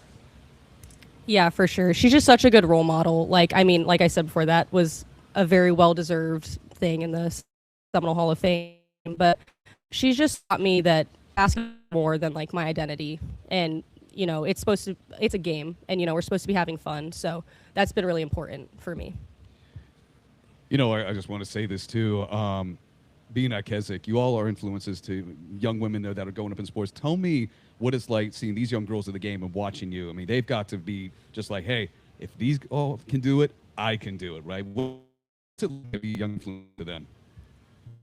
I would say it's cool to see because they'll come watch. You're able to run into them and go to their games and be their biggest supporters and know they're gonna do this one day. And I mean, I've seen it from my side. I was there, so knowing they can go and encouraging them as much as possible to do it. You can answer that too. Go for it. Go for it. I feel at some parts you don't realize how much your role plays an effect on other people. Some others, if you do some small thing to you, it could be a huge thing to little kids watching you. So you also have to be really careful on how you act and portray yourself because you're a role model for these other kids. Wow. And one thing I want to just talk about real quick. Actually, you can go into that about being a role model. No. Yeah, for sure. I mean, we coach a Saturday morning league at our school too, which again is just adding to the sense of community. Yeah, it's really fun. And just seeing those kids in the stands, like supporting us, or they'd come up to us at school and be like, "Are you going to be there on Saturday?" And like that's just so special. Like, just good life lessons too. Is there any special cheers that they do when they're in the stands and all? I mean, they're loud. I mean, it's standing room only at Kezwick, but is there some special stuff that they say, some cheers and all that? I mean, just like I've seen little signs before, and it's just so cute. But yeah, I've definitely heard them or like looked up in the stands and like, give them a little like point at them, like I see you and I love that you're here. But yeah. I would say when you like hit a big shot or something and they'll like scream your name and like make you feel like this big high basketball player, and it's really fun. Well, you are. See. Exactly. I mean, hey, it's the WNBA at Kezwick. Come on. They're Crusaders. I mean, they're gonna cheer on Lady Crusaders for sure. You guys are the Crusaders? Yeah. Yep. I love that. That was my alma mater's mantra. Nice. Yeah. I think one thing too, The Crusaders. just to speak to each one of the girls because they won't brag on themselves. We end up losing our regional final game on a Friday night. We get back probably on the bus probably around midnight, and all three of them, even Angel after she got hurt, was at youth hoops the next morning. The coach encouraged those kids, the boys and girls that are there from the get-go. So I think it's just a great opportunity for them to remember that the game is sometimes not going to go your way, but there's always that opportunity to give back, and that's an important part that Coach King has instilled in the program from day one. Yeah, you're never going to let an injury get you down from showing the future. Role models, man. Absolutely, yeah, definitely a role model and all that. So, all right, so we're going to talk about this real quick. Two of you have been selected for the All-Star game. One of you are not able to play, but you're going to be on the sidelines, encouraging. That's tonight, isn't it? That's tonight down at Keswick, correct? Next Saturday. Oh, next Saturday. Oh, I was going to say, Don't wow. scare me like that. Sorry about that. Next Saturday. So. I just get my information from my director of high school sports. Hey, exactly. All right. So anyway, just to both of you, what was it like to be selected for that team? I mean, such a big honor. Like, I know that Coach King has prepared us for times like this, and she was so proud of us, and I don't know, just been really excited. We got to get Coach King down here. Yeah, exactly. Yeah. No offense, my man. I'm with you. What about you, Angel? What's it like to be selected for that team? It felt really special, and I'm glad that it gave me an opportunity. Like, when I first found out, it gave me an opportunity, like, oh, I was going to play again. But now it's even more special because I get to watch my teammate Maya and other teammate Selah. I get to watch them play one last time, so it would be fun to enjoy that. All righty, so game day traditions. Okay, every team has them. All right, so we're going to start with this. What's the typical game day thing that you guys do to get really focused and in the zone? Ooh, do you have something? I would say our pregame music. Do I dare ask what's on the playlist? Or Probably the same playlist I go. Yeah. There's a lot of different kinds of music on there, but it's definitely fun because I feel like it hypes us up in a sense. And another big thing is our pregame snacks. Oh, what's a snack? Mine is applesauce. Okay. What? Angel, Applesauce? Yes, Okay. it's so good. All right. Unfortunately, I have to eat a lot of that these days. I'm so damn old. Maya, what about you? Applesauce. Abby and I love sharing gluten-free Wow. pretzels. That was a staple. And for me personally, I love matcha. So that I know it's a little. I'm on the diet that I have to eat that stuff. You girls want to eat It's a it. wild card, but it gets me ready. Wow. Just get you. What about you? Angel? Go ahead. What's yours? Oh, well, pregame snacks. Another Coach King shout out. She has this snack drawer located in her office. And she's A snack drawer. Oh, newsflash. Go. That's where we get all of our stuff. But my pick for sure is some popcorners. Those are pretty good. Mm-hmm. All righty, cool. Is what? Popcorners. They're like popcorn, but like chips. I know what they are. Yeah, I think they're off my diet. All right, and so actually now we've already heard about the playlist. Who's the one that's the loudest and gets everyone hyped right before you run out to the court? I'm gonna give a shout out to Ryan Brandt. She, TikTok queen. Every time you go in the locker room, you jumped to that question. Her and I gotta Angel ask and that. Selah are doing.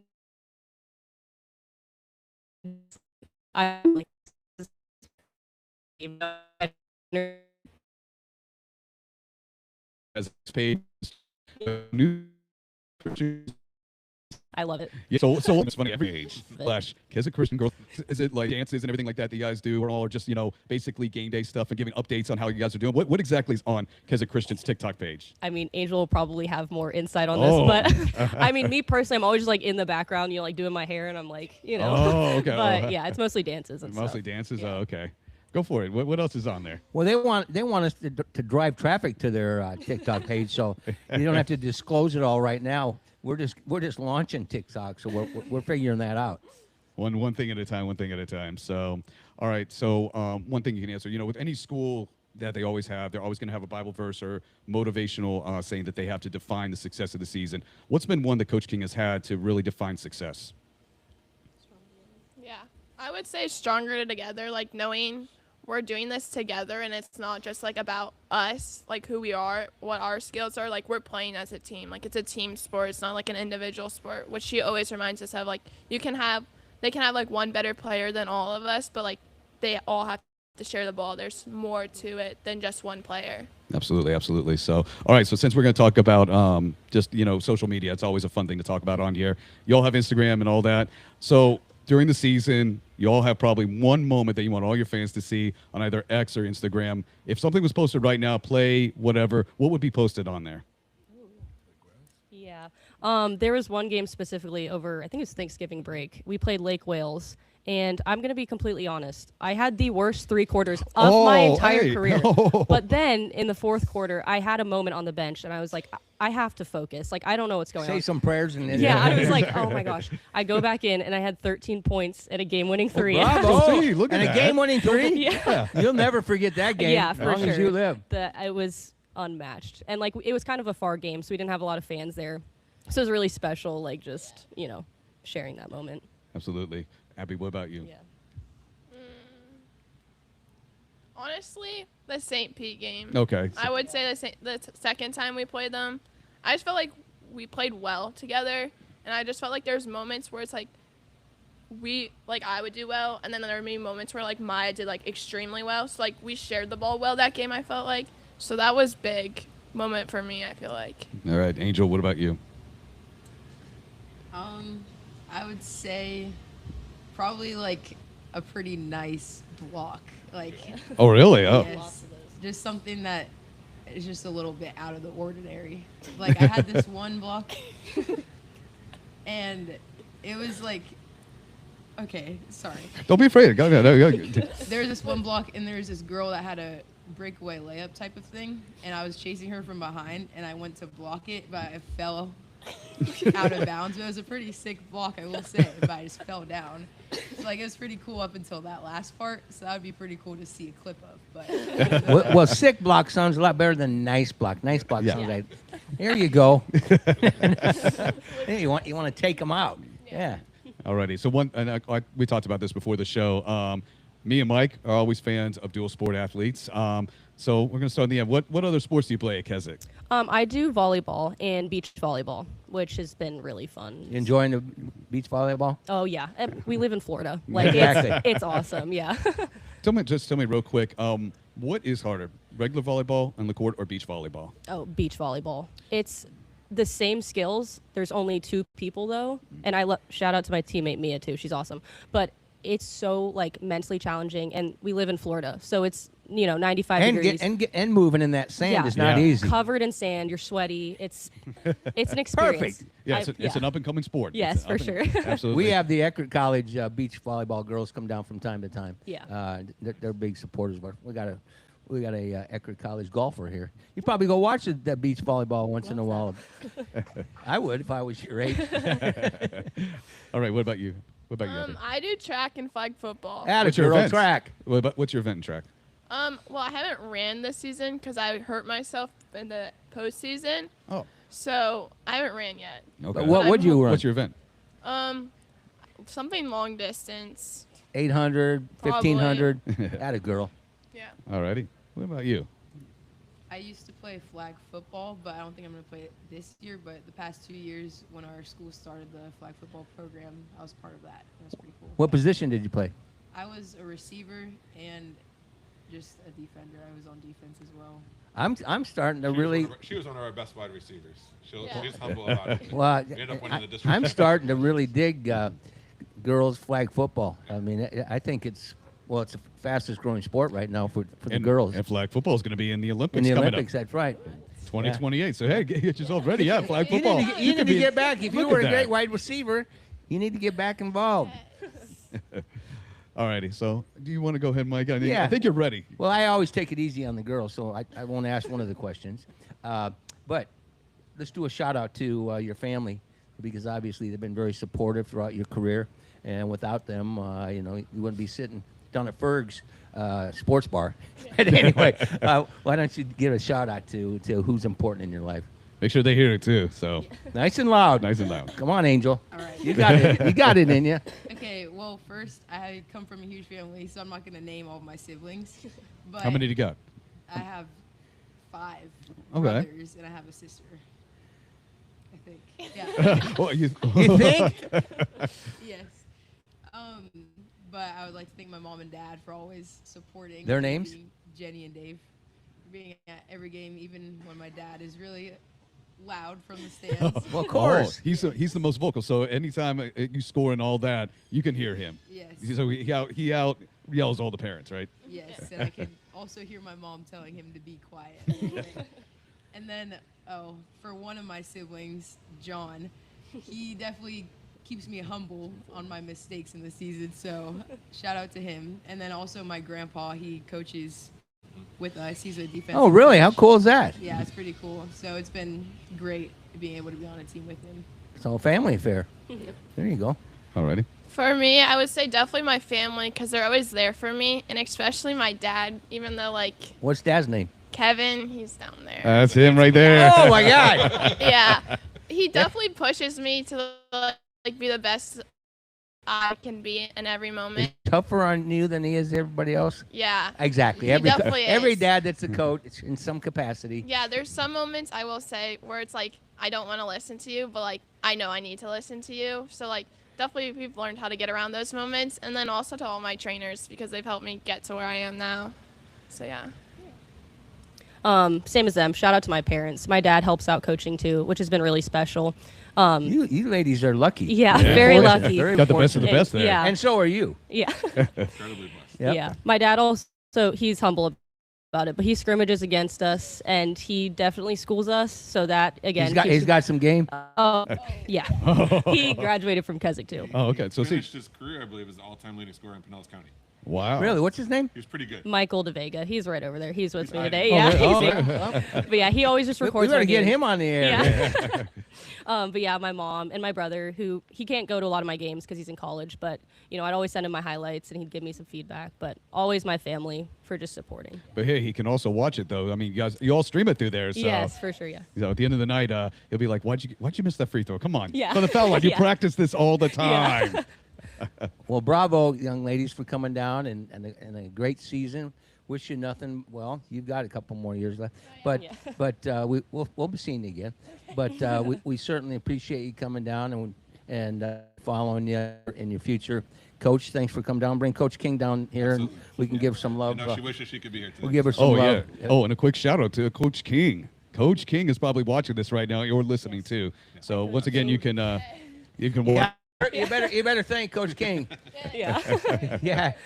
All right. Well, you don't have to worry about having to run you when you get done. So say anything you want to Coach King.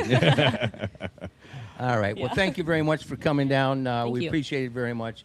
And that conversation is brought to you by our good friends at Coca-Cola, Body Armor, and the Keswick Christian girls basketball team representation. And the All-Star game is next Saturday. Next Saturday Yeah. at Keswick Christian. At Keswick, Yeah. 4:30 is the senior game. Perfect. All right, so we're going to shift gears. Mark Ferguson is going to join us, actually. He's going to talk about Boca Ciega as we prepare to bring the Boca Ciega Pirates. They're on their way to the Final Four. Yep, that'll be next week, Wednesday. Next Wednesday, and that's a great story in itself, and I'm looking forward to that conversation as well. We're brought to you by our great friends, Ice Pick Vodka, and all of our adult conversations. And, of course, Body Armor. And then Chichi Rodriguez Golf Course. We've also got great support from OnePriceSwipes.com. That's a new sponsor with Joseph Cover, and looking forward to him coming down and promoting his event. I want to thank Luke and, of course, Tristan, Jake, and the man behind the plan, Adam Fernandez. That's our production team each and every Saturday down here at Ferg's from 11 to 1 o'clock. We're going to have a conversation with the Bogey Pirates. And then the unfortunate thing is they lost their baseball team. And I hadn't followed how closely the basketball team was doing. We watched them at Sunbash, and they were very, very competitive. But this school needed a what's that? Oh, there's Wyatt, my man. We're going to talk a little Bolts with Wyatt Ross, and congratulations. I got breaking news on Wyatt Ross, which I obviously expected this young man to have success, but got a little information that he was given a scholarship from Syracuse, which is the broadcasting school in America, sports management, and they're going to let him a double major in sports at Newhouse. Congratulations, young man. We're very proud of you. And I like the sound effects you've been in our world. You've been in our world for what, 3 years now? Yeah, I believe this is my 3rd year. So I thought you had 1 more year of school. I did have 1 more year of school. I'm actually graduating early as well, so this should be my junior year. But I'm skipped my junior year to get into my senior year. So we're gonna lose these Wyatt Ross reports, huh?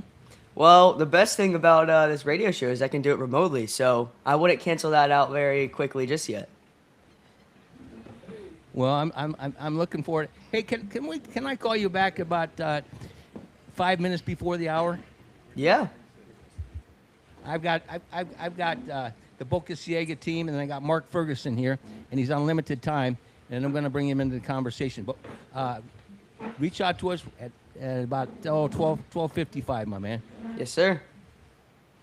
I love your flexibility, and you need it when it's a sports connection. I'll be first. Mark, here we are. We're going to celebrate the Boca Ciega Pirates as they head to the Final Four. But it was a tough week from an alumni perspective of Bogey. And why don't you talk about your friend that was he's in the Hall of Fame in the Boca Ciega in basketball. Why don't you talk about your friend?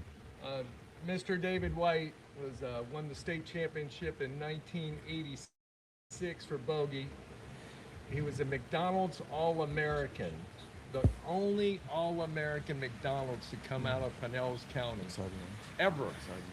I mean, this young man, and by the way, he is on life support right now. Okay. They're trying to find the right time, but he is on life support, and it's not looking good. But we want to think of all the positive things he's done for the community. I was lucky enough to have David White in my first teaching class at Southside Fundamental in 6th grade. And he was a man. He was already a man at 13. He came in one day after his first year. He was going into 7th grade at Southside, where the rim was 10-2 and the cement floor. A cement floor. You know how hard it is to jump off a cement floor?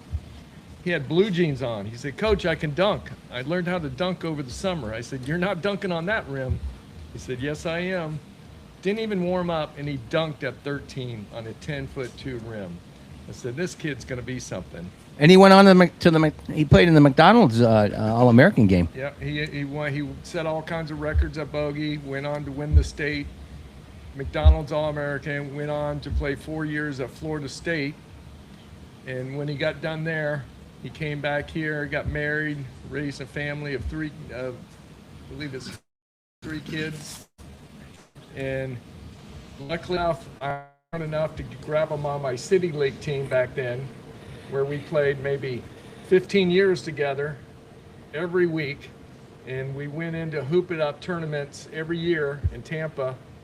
And believe it or not, we won 5 out of 7 top division out of 1,500 teams, 5 out of 7 years with David White, Mark Ferguson, Tony Brown, and Eddie Anderson, and Duck Williams.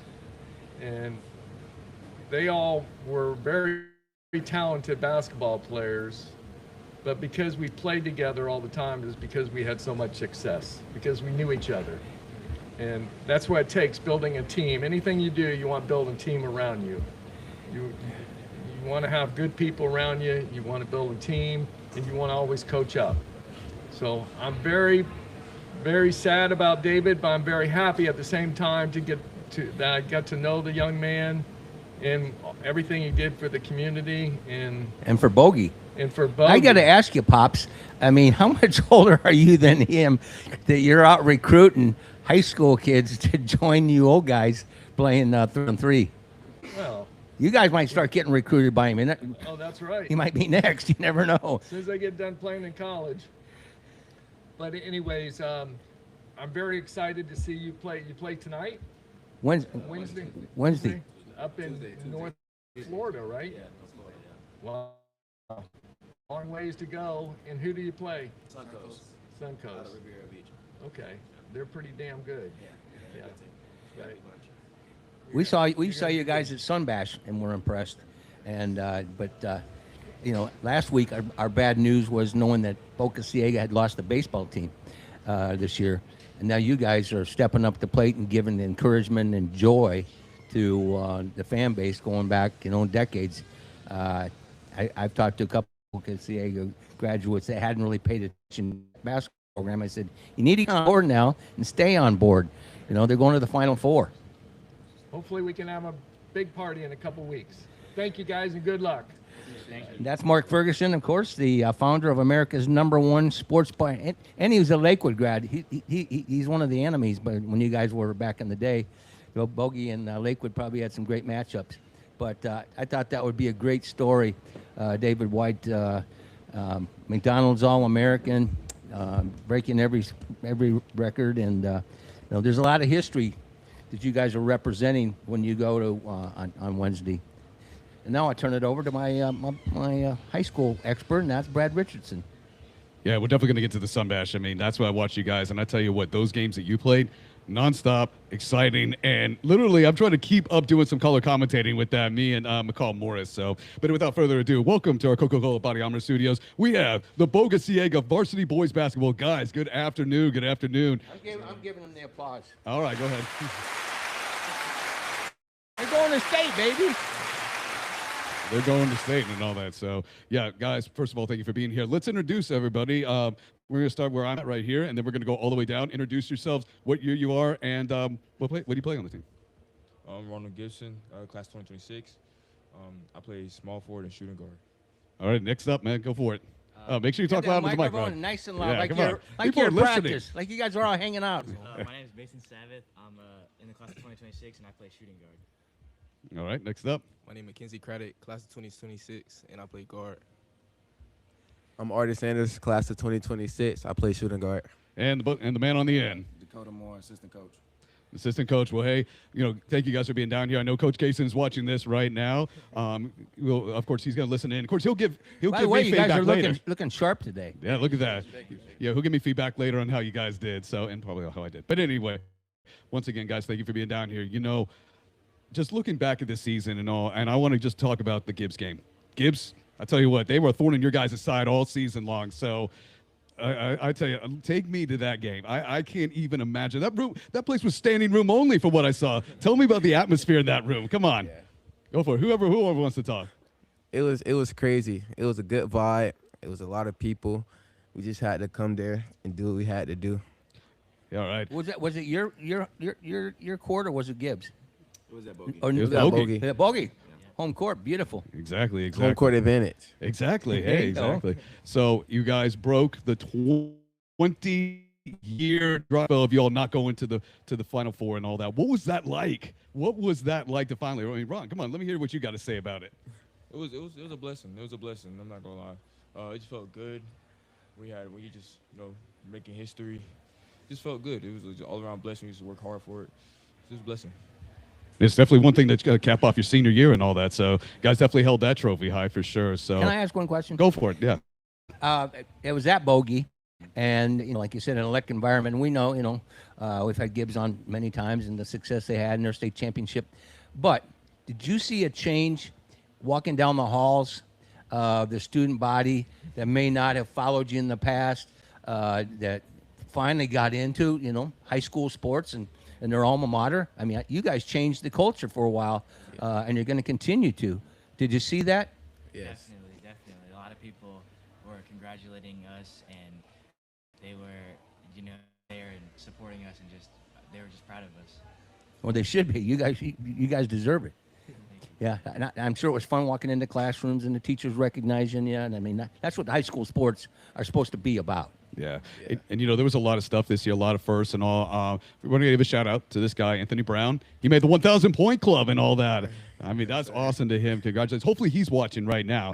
Hopefully he is watching right now. So, all right. So, guys, I got to ask, you've always had a successful season and all. This year seems different. What changed? How did you guys come together as a team and make things so successful so far? I feel like this year was like a seesaw. Like, we had a lot of ups and downs, but, like, after a while, like, we just got together, and we had to realize that we here for one goal, get to states. And I feel like later in the year, we just came together, really focused up in practice, patched some things up, and I feel like we here now. Give me a smile real quick. Right. Yeah, I said the girl right there. That's awesome.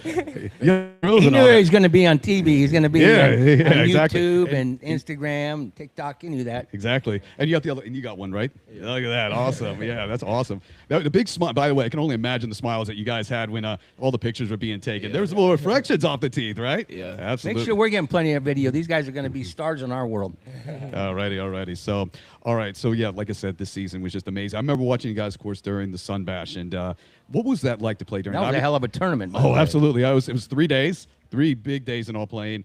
And what was it like to play that tournament? I mean, that was New Year's Day. New Year's Day, you guys were playing.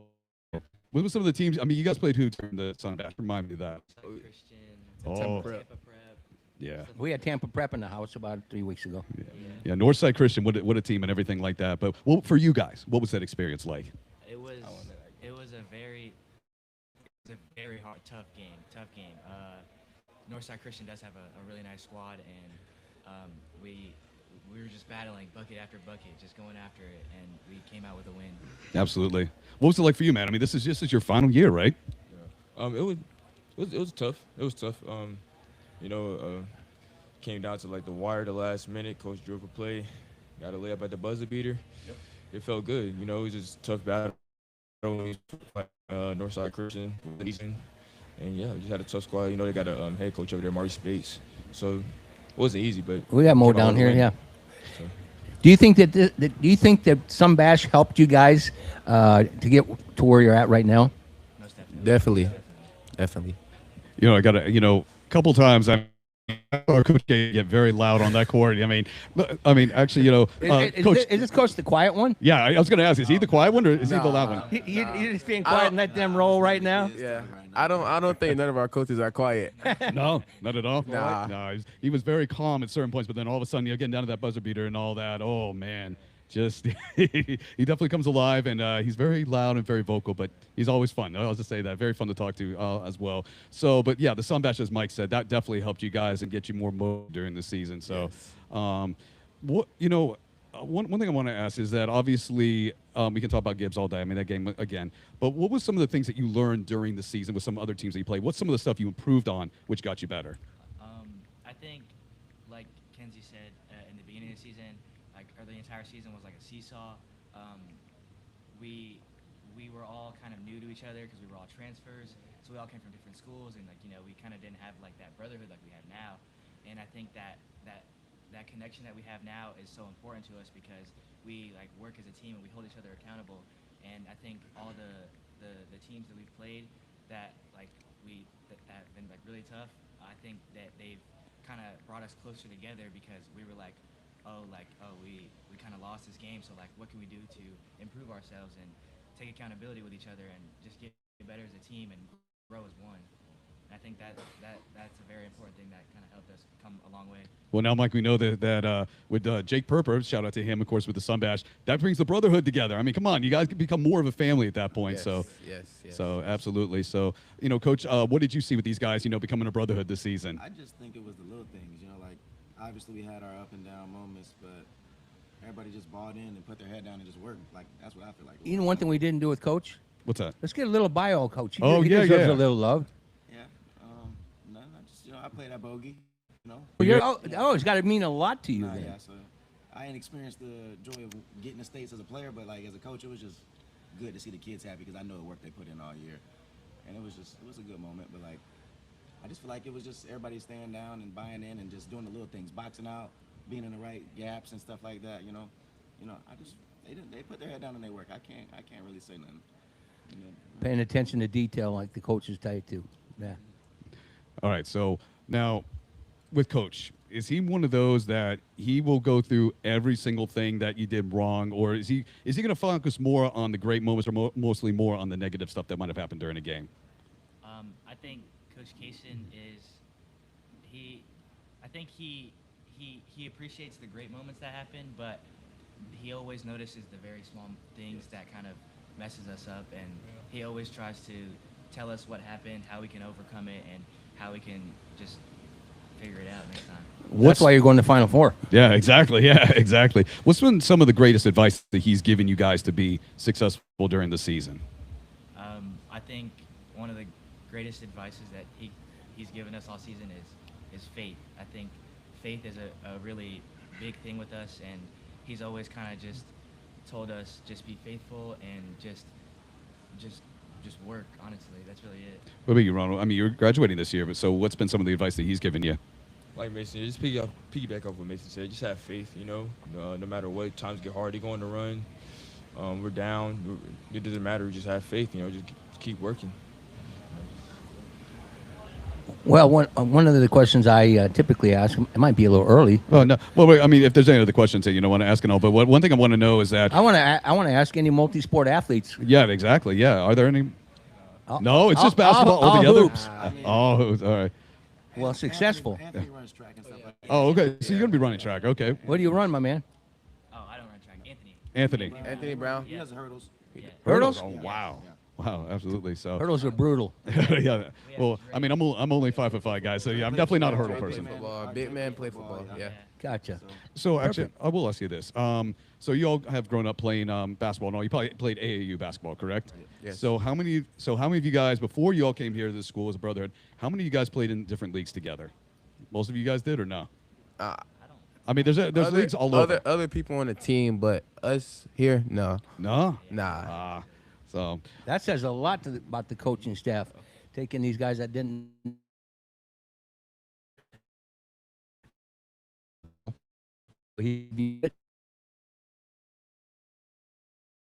Exactly. So, raise your hands. You are. All of you are. So, any decisions yet on colleges? Nothing yet. Oh, well, where are you going to be going? I'm attending Bethune-Cookman University. Bravo, all right. my man. Awesome. Bravo. So, awesome. What made you choose the school, by the way? I just think it was a good fit for me. Just be a Wildcats at HBCU. I think I'm fit in there. So, yeah. It's a superb school. I know several guys that graduate from there. They actually played in the league, the NFL, and they loved it at BC. And then we've got one of our alma mater up there at FAMU. Yep. And great schools.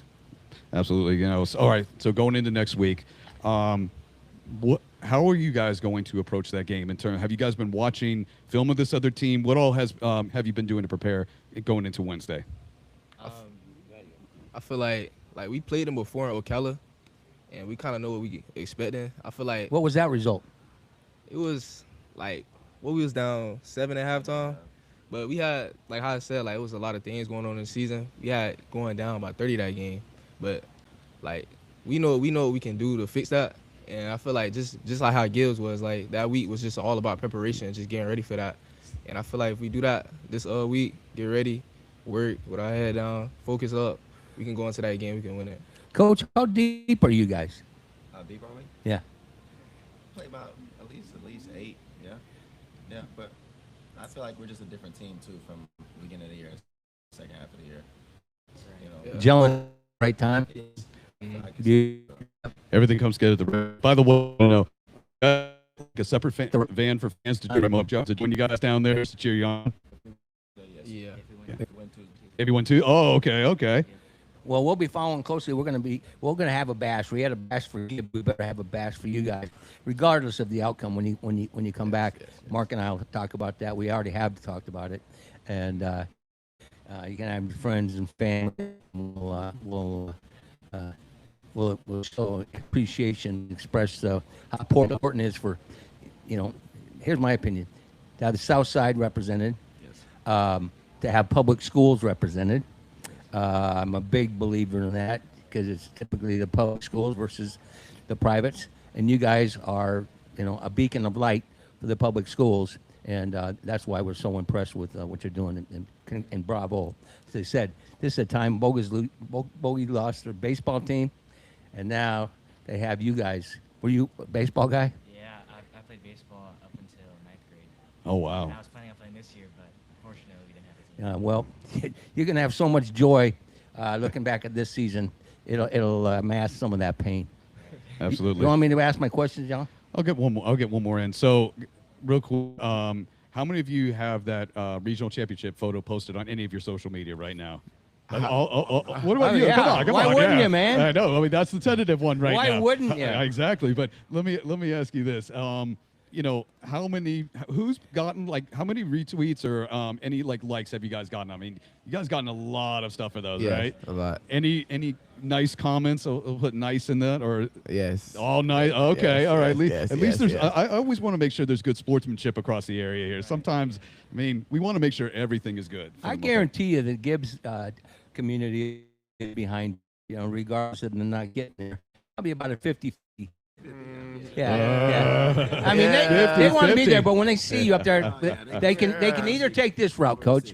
They can go, we want them to lose, which is a horrible attitude, or they can say, hey, they're in our neighborhood, and they're representing. You're representing. All right. Ellis County, St. Pete, public schools, and your Boca State Pirates. We got a legacy on the end here. Come on, yeah. It really means to be a. Does he go there a lot? Talking about back good old days? Back in the day. Not really. Well, he's a young man. We know. When you get to be an old dinosaur like me, you say, Yeah, back we in know. my day. I graduated kind of in 2019, so I think it's kind of still fresh. So they kind of know. We know. You're just a pup. You're just you're probably still scrimmaging with him. Yeah. We're not gonna say what he be doing in practice. We're not gonna say what he be doing. Tearing you up. He be. Got to chase him around this. Nah. That's good. Yeah. That's good. That's kind of like Ferg with his story. You bring these young guys to play 3-on-3 with you this summer. You gotta make them compete though, for sure. In practice. There you go. That's gonna help out for the games. And it's great to have a young guy as a coach. Yes. You can have something in common with you. That's very cool. Yeah. Just real quick, one last thing before I give the mic over to Mike. Don't worry about that. Game day tradition. Is it going to be the exact same? I mean, superstition-wise, what do you guys do to get yourselves ready, psyched, and focused in for a game? We kind of stay off the internet a little bit. Good. We let the other team talk the most. So good again. I feel like that's how we'll come into this game. Just let everything. Talk's cheap. This whole playoff run has been pretty consistent. Nobody talking on the internet before games and just, go out there and do what we can do. Nobody posting anything stupid on internet, on Facebook. No changes to the playlist, probably, right? No. We gotta send a prayer to the group chat too. Oh, okay. And by the way, actually, you can answer this. What's some of the most common music that's on the playlist just to keep you guys focused and calm? Nothing that you're playing on your playlist. Well, probably not. No. We just gotta mix it, everything. He has dogs every song, so yeah. Really everything. Slow, fast. It's just all hype music. Give a few All hype artists. music. He always asks this question, and he doesn't have a clue when you tell him who it is. I mean, I know some of them. I know some of them. Come on, Drake and all that are the most common and all that. ain't playing Drake. Rod Wave. No Rod Wave. Oh yeah. Oh, okay. Yeah, I know. Okay. Hey, I'm not He's gonna nod that his old. head, Mike. yes. I'm in my My ass. I'm in my 30s. I'm in my 30s, not later on in my age. But anyway, let's all leave that. Mike, I'll turn it over to you because I know you've been waiting and agonizing just to ask these questions. Well, first of all, the first one's very, very important. I want you to do a shout out to any family members that have been very important to you, because obviously, from a success perspective, that's important.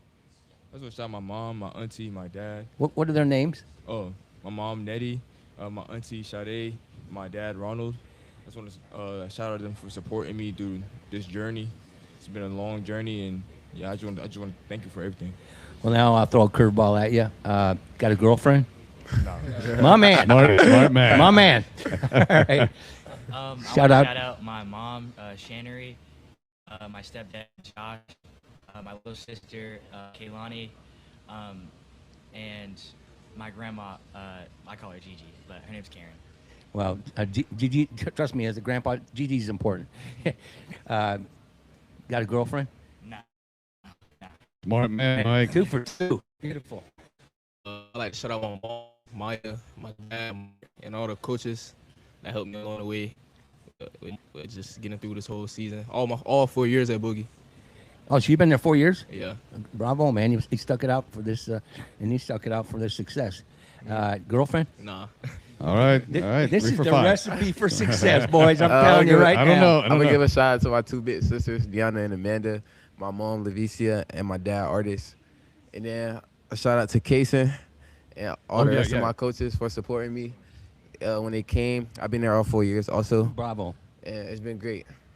Girlfriend? Nah. No, all right. Congratulations, Bogey. You're going to state, Focus. and you don't have diversions. You got the rest of your life for that. Bravo. Girlfriend? No. You're lying. Not yet. He's committed, man. All right. I like this. Hey, we're going to have a lot of fun when you guys get back. I can tell you that right now. We'll have a lot of fun. In fact, if you guys want to stick around and eat, we'll feed you today, too. Maybe some Lucky Ferg's wings before you head up and kick some butt. All right, my man. Anything else? Yeah, I want to ask this real quick. Obviously, college basketball is going to be starting soon and all that. It's already going on, actually, what I'm talking about. All right, just going online. Favorite college team? Auburn? Really? All right. Go ahead, man. Go ahead.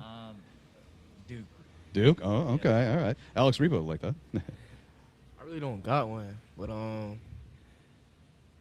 I like Arkansas this year. All right. Okay. I'm going to say Duke. Okay. 2 Duke. Bandwagon riders. They're all bandwagon riders. I'm going to say Michigan because I like what Dusty May been doing. I ain't going to lie. I like the way he coaches. Well, I'm a Big Ten guy, but Michigan looks solid. I like the way he coaches. Really looks solid. My Iowa Hawkeyes had him on the ropes the other night. It was a good game the other night. Yeah. But anyway, well, thanks very much for coming down. We'll look forward to you coming down some more. Take a couple pictures with Bradley for his portfolio, and then of course we'll get all this. The guys are doing a great job. We'll get all this loaded on our YouTube page and Instagram and all the things I don't understand, and even going to TikTok. So thanks a lot, guys, for coming down. And Thank you. And good luck. Thank you. Absolutely. Big time. When I first started this in 2020, Bogey was the first school I reached out to. And I had Michael Miller, the baseball coach, and his gang come down. And then I had the football team down. And I always had a soft spot for Bogey, not being from the area. So go kick some butt, man. Thank you. All right, yeah, we'll be keeping an eye on you guys. So, hey. All right, so once again, from our Coca-Cola Body Armor Studios, as of course, the Boca Ciega Pirates boys basketball team. Applause again. Look at those smiles, man. Yeah, I like the 2 guys down here You with the guys grills. are- Those are awesome. You guys are going to have a lot of fun. Yeah, absolutely. So, guys, good luck, and we'll be keeping an eye. Thank you. All right, we'll be winding things down here. We'll bring Ray and Benjamin. are they around the corner? Oh, yeah, they're right over Tell them there. to get up here. I don't want to stumble by myself. We're brought to you by our great friends at Body Armor, Coca-Cola beverages, and of course, Sea Dogs Brewery, where you can watch and hear on RadioSt.Pete.com on the T, Florida, each and every Thursday from 6 to 8 o'clock. And we're also brought to you by Chichi Rodriguez Golf Course, One Price Swipes.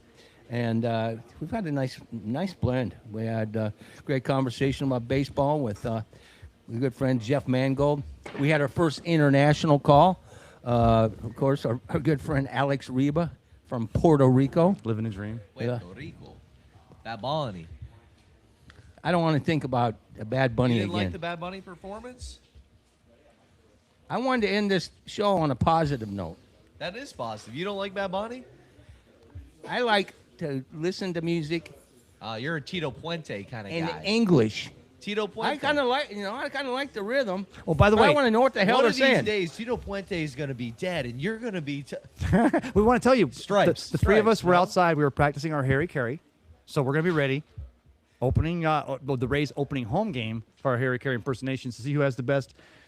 Holy cow! Impersonation there. I'm telling you, mine's gonna be spot on after I do these comedy open mics. When I'm just gonna be Harry Carey. He's on cheating. Stage. He's cheating. No, I mean you can do comedy as well. Oh. Just give me a 12. You got to have a set of Right nads down to here. do comedy, man. It's I fun. don't. It's fun. Looking right at lights like this. No, man. No way in God's green earth. Hey, if I win the You're up there Harry on Carey your own. contest, we got to sign Mike up for a 5-minute open mic. Well, Mike's also going to be competing because he actually has met Harry Carey. I'm sure he was at the funeral for sure. I don't sing. I don't impersonate. I have a hard enough time stumbling, fumbling, and bumbling on this show. Anyway.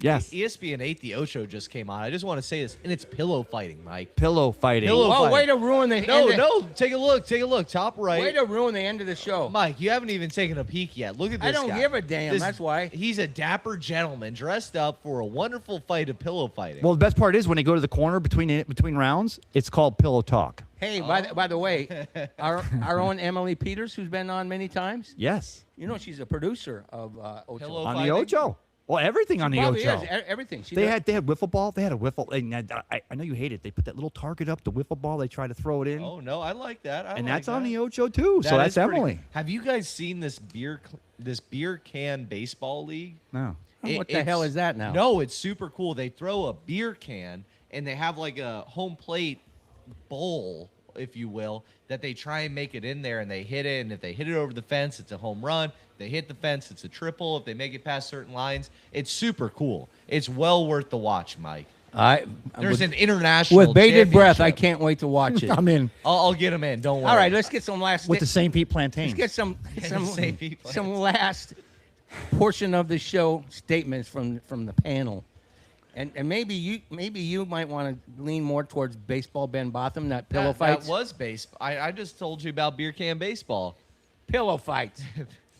I just want to say, so we did host our event here at Ferg's for the Grand Prix. Oh. A night of speed. It was our first time doing it. Learned a lot from the experience, but I genuinely, I texted Mike about this the other day. Want to say thank you to Mark Ferguson, his entire staff, from John the GM, Jeff, all the people I met, Gabby with the media. Like it was so helpful. I'd never met Ferg before. And I didn't know what to expect, and he was fantastic to work with. Now you know why they're the #1 sports bar in the entire United States of America. Yes, I can absolutely advocate for that, because I love coming to the bar in general, but just meeting. And he's Mark a Ferguson. great human being. He's been a great friend of human mine being. during some trying times, and he's always open to ideas, no matter how young people are or old. In our case, I think he keeps me around because we're all about in the same age group. He wants to keep a couple of us OGs upright, still relevant. Raymond? The Lightning. We didn't get the chance to talk to Wyatt today, but No, the Lightning. I pushed him off, but I did give him his love for getting that scholarship. at Really? Yeah. Syracuse. And I want to say the Lightning have lost 4 in a row. And we were talking to Wyatt Ross going into He the predicted Olympics. it. He predicted He's- And we were talking about that coming at. We won 11 in a row, trying 12 a month ago. Then they got winning again, and then they go to the Olympics. The USA has a great season like they have. They've lost 4 in a row. We've talked about coming back to the Olympics and having a bit of a letdown. I don't think that's the case. This team still has a lot of talent. I think stay with it. And, at the end of the day, remember, every other team in the entire NHL is trying to win that Stanley Cup too. So, that's part of the reason why we love sport, is because you don't always win, but it's how you play the game. Very good. Oh, yeah. And I'd like to give a shout out, a happy birthday to the Kenta Colby, 1979 World Series champion. It is his 79th birthday. Happy to celebrate a fellow submariner. Submariner. Exactly. So I wanted to give a happy birthday shout out to Kenta Colby of the Pittsburgh Pirates, 1979 World Series God, team. you're an old dude. Happy birthday, T. Happy birthday. Hey, and we also talked to John Rager, and I'm looking forward to getting everybody to baseball, bourbon and cigars, and we'll get that date, but we'll all get over there. Might even get the youngsters over there, but we'll have to keep them away from the cigars and the bourbon. I'm Mike Rickard for Ben Botham, Nick Cowan, Ray Kennedy, Brad Richardson. Great job conversation. Jeff Mangold, Alex Reba, our first international call. John Rager and the Kezwick Christian girls basketball. Those three young ladies were superb. And the Pirates of Boca Ciega basketball, they're heading to state on Wednesday.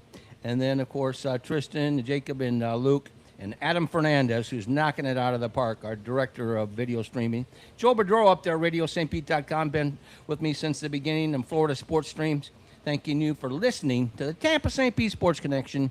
Wishing you and your families a fabulous weekend. God bless you. God bless America. And as always, be sure to have a championship week.